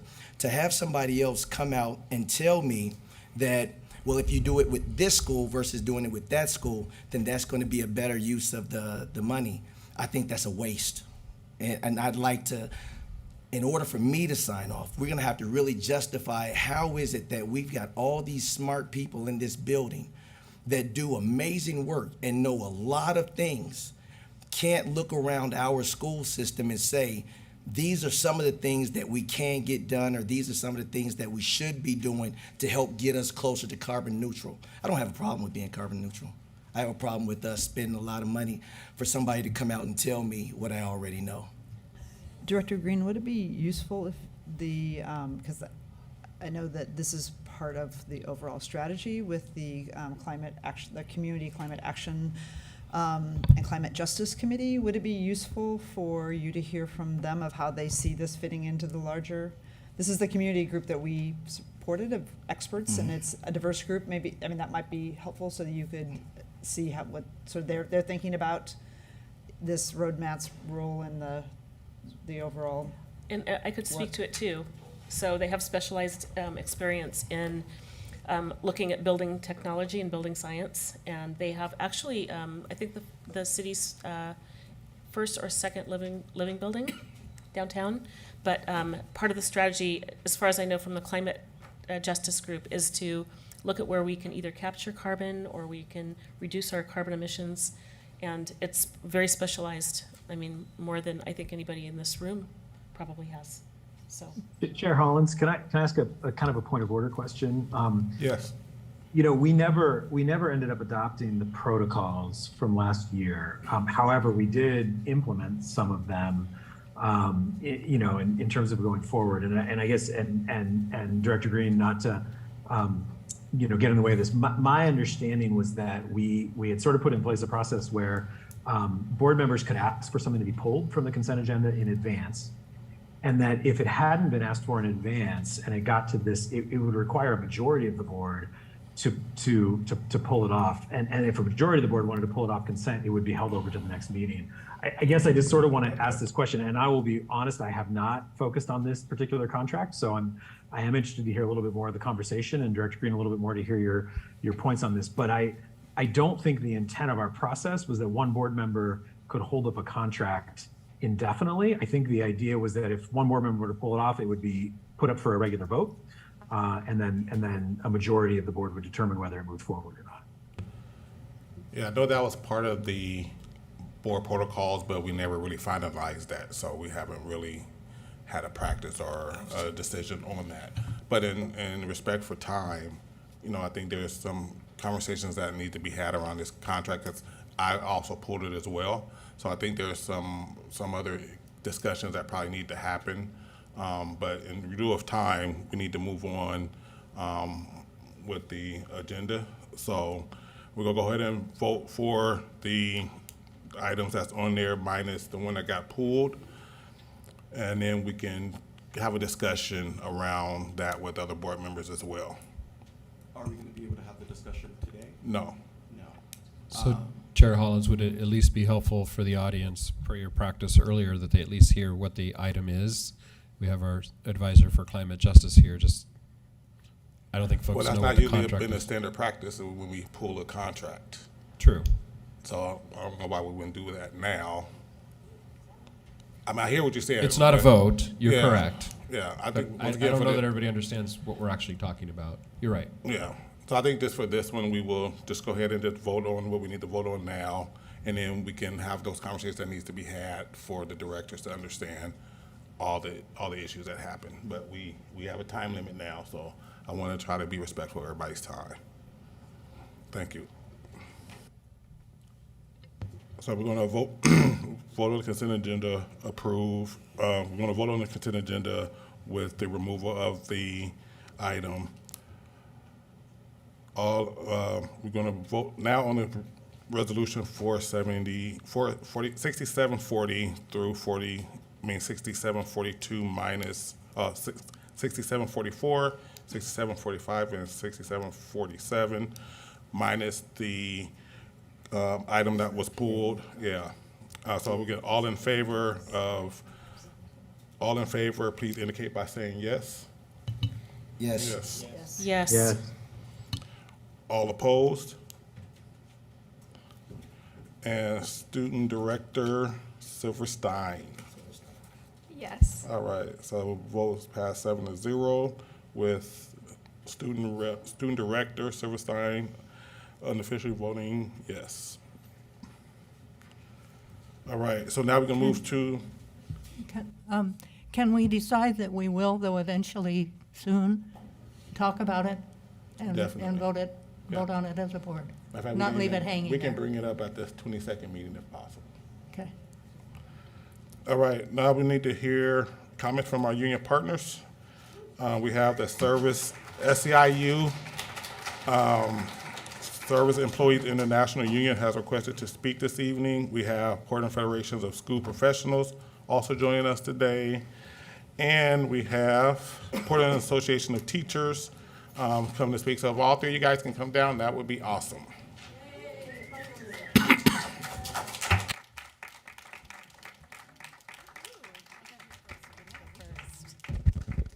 I see what want to thank you guys for your patience as we try this new format out. So thank you so much. Hi. I don't. Oh, there we go. I see what you're all doing, putting us way at the back of the thing, but I'm just here to tell you, I can be the last one here. We're still going to be here to talk to you and tell you our concerns and what we need to happen. We appreciate it. It wasn't intentional. It was just we're just trying to change the theme checking stuff. it So out, what you sure. said it was intentional. Well, I do thank you for giving me the opportunity to speak tonight on behalf of SEIU 503 Local 140. We represent the custodians that keep our schools clean and safe, and cafeteria staff like me who feed our kids. My name's Amy Sylvia, Silvia. I have one PPS grad and one daughter attending Ida B. Wells High School. I'm also a lunch lady at Maplewood Elementary, and I've been serving kids for 10 years. I'm going to start out on a positive note. We want to take a moment to recognize and thank one of our members. Excuse me. Elois Williams, a custodian at Rosa Parks Elementary. On May 23rd of this year, it started like any other day at lunchtime. She was in the cafeteria doing her usual, keep an eye on the kids, make sure that everyone's enjoying their lunch, being safe. She noticed a student was choking. He couldn't breathe.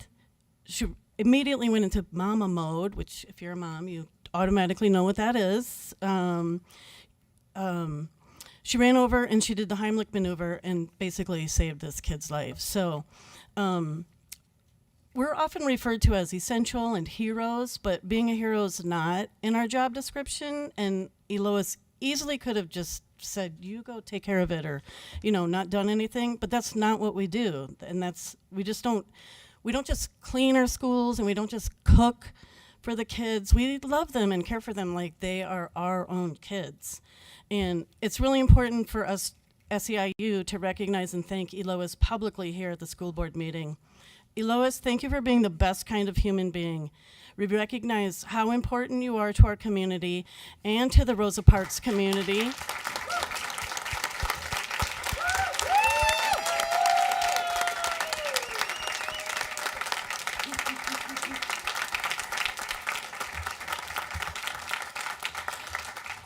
We are so proud to call her a member of our SEIU Local 140. We're here tonight in solidarity with all PPS union workers because we need you to invest in student-facing staff and provide the safe, sustainable, and equitable schools that workers need and our students deserve. We've been bargaining, SEIU's been bargaining since February for a fair contract, providing a living wage, safer schools, and harassment-free workplace. We have made over 30 proposals to address critical issues such as new higher pay that falls below the federal poverty line, lack of health care for part-time employees, and understaffing so severe that if one person calls out sick, there's not available coverage. Last Friday, we had another all-day bargaining session, which I'm pretty sure was our 7th one so far. PPS has rejected almost everything, all of our proposals, and our contract expired June 30th, and because we're not progressing at the bargaining table, our wage increase that we usually get on July 1st, we haven't gotten, and we need that. At the last board meeting, you heard about multiple complaints of sexual harassment. We were very glad that board members spoke up and committed to taking action to ensure our schools are safe places to work and to learn. We had a follow-up meeting on July 21st with Genevieve Rowe. She's the Senior Director, Employee and Labor Relations. We were excited to hear that PPS would partner with us to eradicate harassment, and that PPS has already hired an independent person to investigate all harassment allegations, and that we'd get the name and contact information of the investigator soon. I just got the information this afternoon.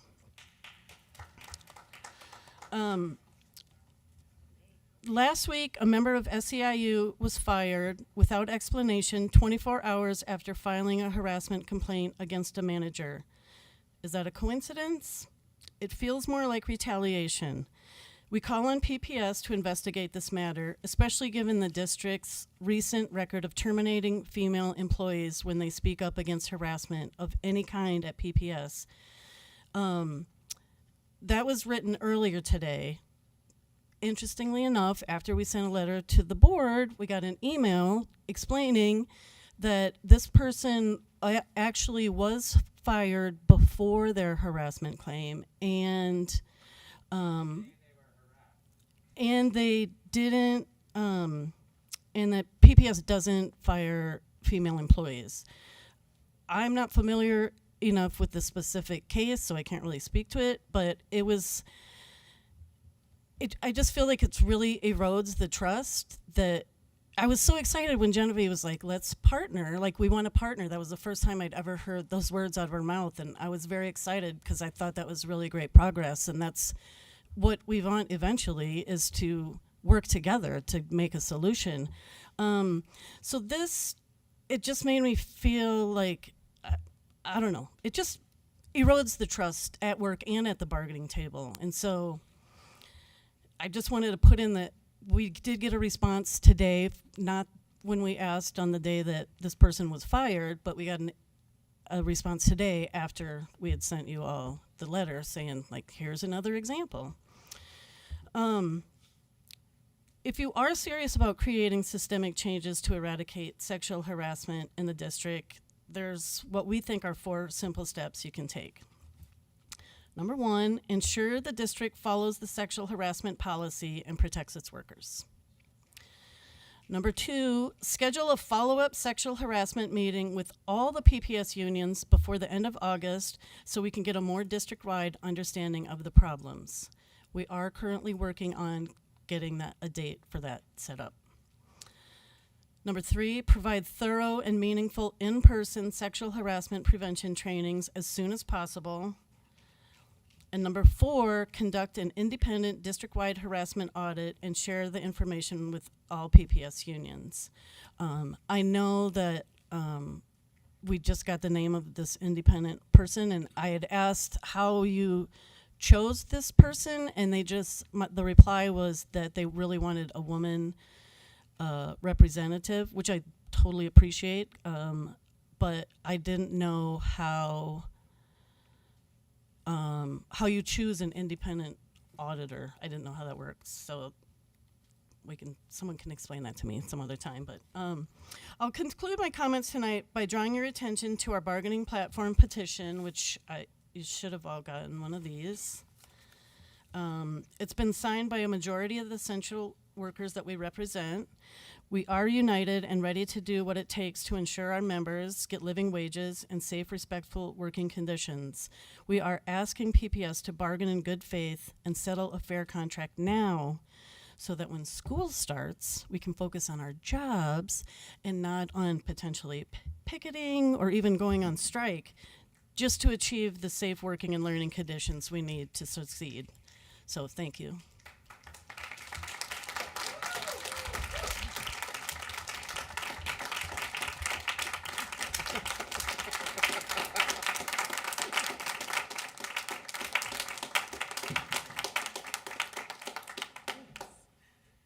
Good evening. Oh, hello. Oh, yeah. Good evening, Chair Hollins, Vice Chair Green, members of the school board, our new student rep. My name is Angela Bonilla, Bonilla, and I'm the president of the Portland Association of Teachers. Welcome back for the 23-24 school year. And as always, I want to start with kudos.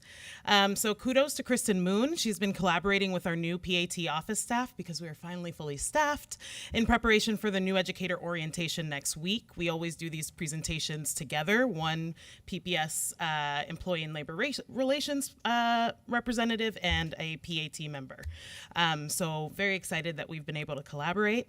Kudos to everyone who worked through the summer at our summer academies, our educators, our administrators, our custodians, our nurses, our assistants, our bus drivers, our paras, everyone who made sure our kids felt safe, connected, and supported. And a kudos to our new board members, 2 former educators, that's like 200% increase, that's great. I also wanted to take time to share, of course, a few concerns and ask for y'all's support in holding our district accountable around a few things. So the first thing is that I noticed the calendar for the school board has changed, and now we only have 1 public meeting, and the other is defined as like a work meeting. And that's concerning because we're used to having our every other week board meetings, and it seems to be a move away from that kind of accountability, transparency, and democracy that we have. By having less meetings for the public to be able to speak. As an elected board, I hope y'all will discuss the impacts of that decision on our students and families who typically bring concerns to the board once they've exhausted all other options. Also, putting us at the end of the agenda when as employees, some of our PPS staff go to work at 6 a.m. To clean and maintain our sites, really womps. So I implore y'all to reconsider placing us last so those who fight for their rights as workers are not having to go to work exhausted. It feels like an anti-union tactic, especially when the last topic before we spoke, the last thing y'all approved was a 3% cost of living adjustment for all non-represented, AKA non-union workers at PPS. Union busting is disgusting. So next, the district has presented a projection around enrollment that y'all saw. It shows enrollment is declining and has declined for years.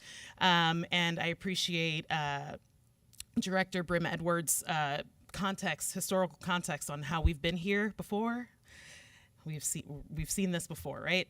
But despite this decline, the CBRC reported last spring that there still was an increase in administrative spending and salaries. The Secretary of State's audit raised a concern about Portland's relatively low proportion of spending on instruction compared to its school district peers. The State Department of Education reports actual operational expenditures by school district based on type of support and level of spending instead of just function or object, which is how we get our reports. And there has been no change in that divestment since the Secretary of State shared this information in 2019. So my ask is that the next time budgets are brought to y'all, you ask the following questions. What percentage of our district spending is on direct classroom support? How is that different from last year? How is that different from other districts like Beaverton, Salem-Keizer, Hillsborough? I also noticed that PPS has presented tonight about the additional funds. They were provided once the state passed the full budget, which thank goodness they came back to work and did what we asked them to do. And I appreciate that there is an investment in salary increases for our lowest wage workers. It is long overdue. However, I can't ignore the fact that out of the additional almost 24 million, the largest investment is back into the fund balance with 8.5 million. Compare this to the 6.6 million for integrated services, which includes something that we're defining as community schools, which has not yet had any community input, therefore is not a community school. 5.2 million for salaries. Remember, Paris start at 19 an hour. And the 4 million invested in early literacy and 200,000 into student travel fund for our 6th through 8th graders. So it is budgets show our priorities. So my request is that we ask management, like I heard the board start to ask, why these funds aren't being approved for increased staffing for mental health and special education supports that we in the community demanded this last spring, now that the funds are available. Especially when we're hearing that admin caseloads are going down, and we know our caseloads aren't. The fun thing also about the school biennium is that the way it's distributed, it is a 49-51% distribution. So anything funded out of the state school fund, we're going to have that same funding plus 2% next year. So it's not going to disappear. It's not a position you have to worry that we will lose, like ESSER positions funded by ESSER. So I'm glad that staff is going to meet with the Community Budget Review Committee about this, and I hope that they listen to those concerns this time around. And just as a side note for everybody else, if you want to know more about community schools and what they actually are, feel free to Google NEA Community Schools. The National Education Association is the largest advocate and administrator of community schools in the United States.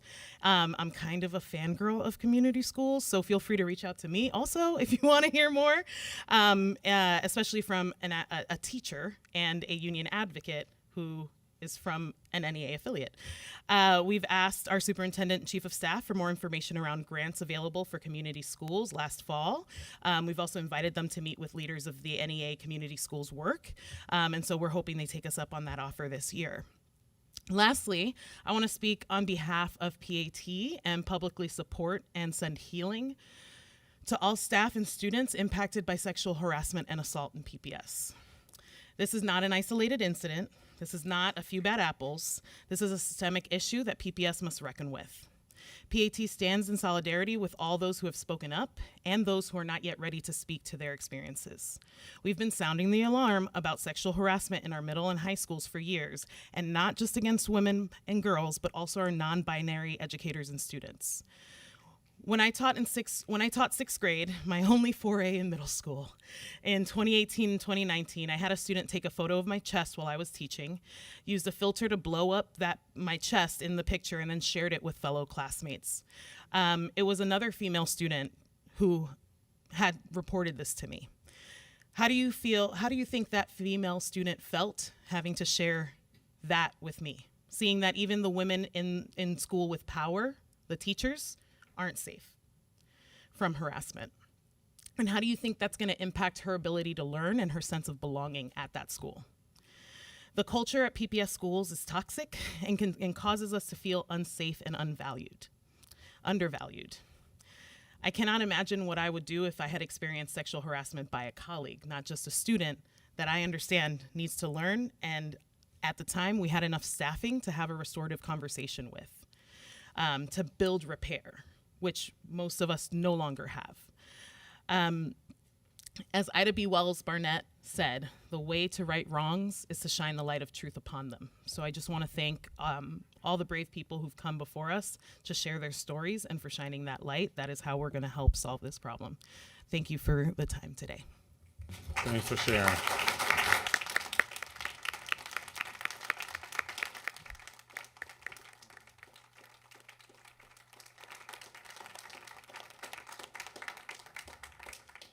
Good evening. I'm John McDuffie. I am the president of the Portland Federation of School Professionals, PFSP. We're looking forward to our next scheduled bargaining session on the 17th of this month and hope to find common ground with the district, particularly regarding compensation.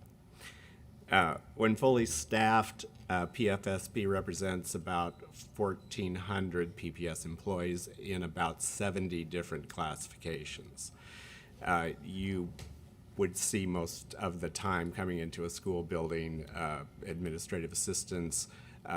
They are the most obvious. Most of the people that work for the district through PFSP are invisible to the general public, and they work in special education.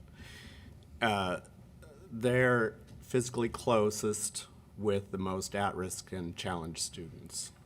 The environments these students are served in are not usually highlighted in PPS promotional materials, and these students are not capable of being taught in general education environments frequently, and increasingly so since the pandemic. SPED employees are engaged with frustrated, dysregulated students who are prone to violent outbursts and physical attack, resulting in a wide range of injuries to employees.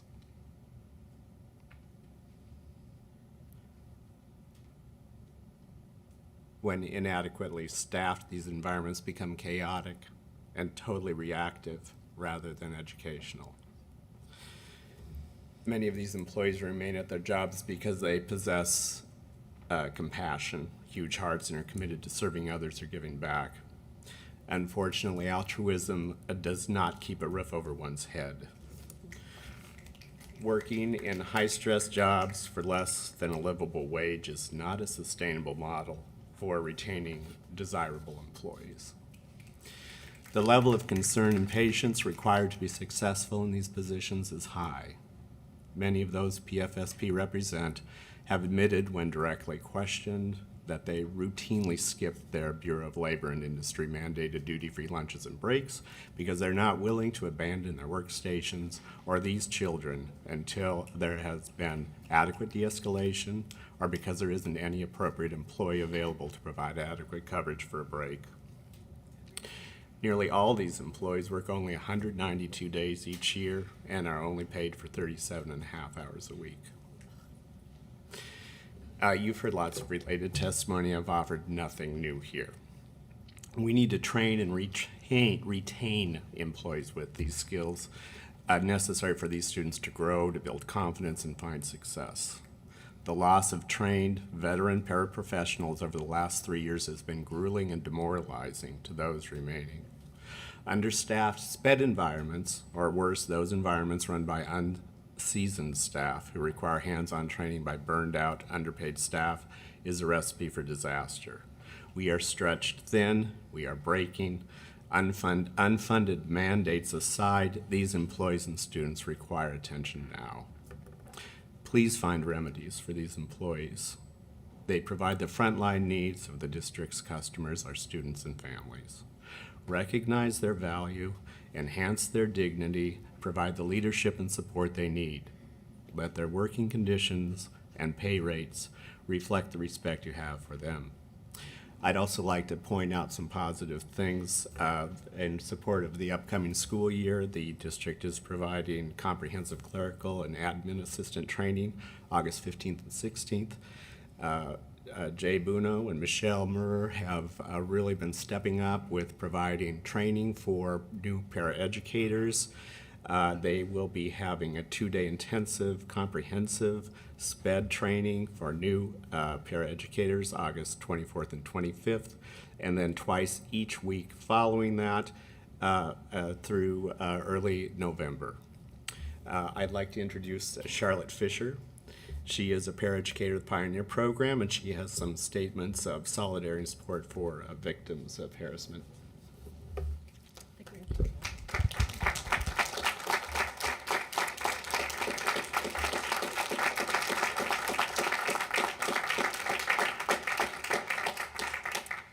My name is Charlotte Fisher. I'm here on behalf of our classified employees to provide support and solidarity for our coworkers from all unions, as well as non-represented employees and students.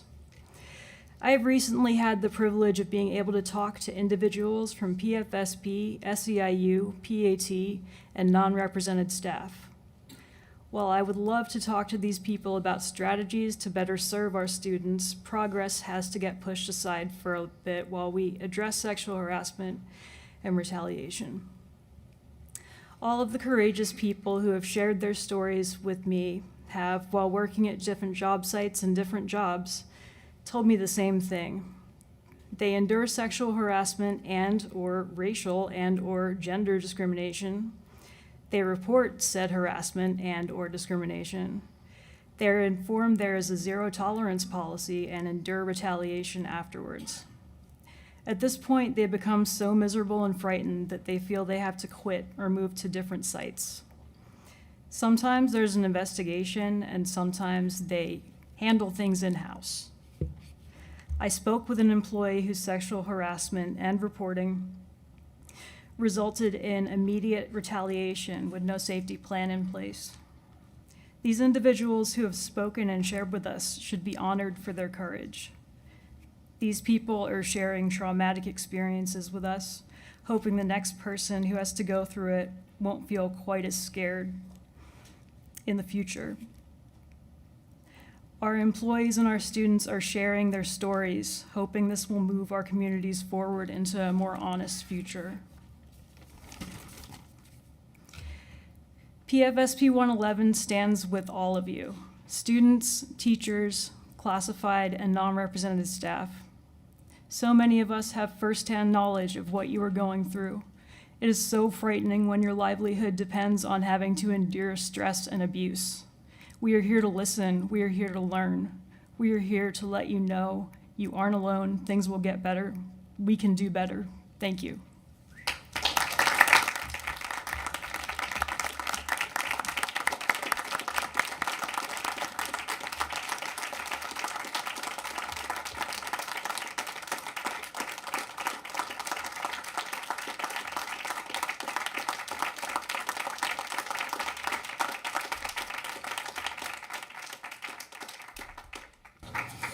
Thanks for all the comments and sharing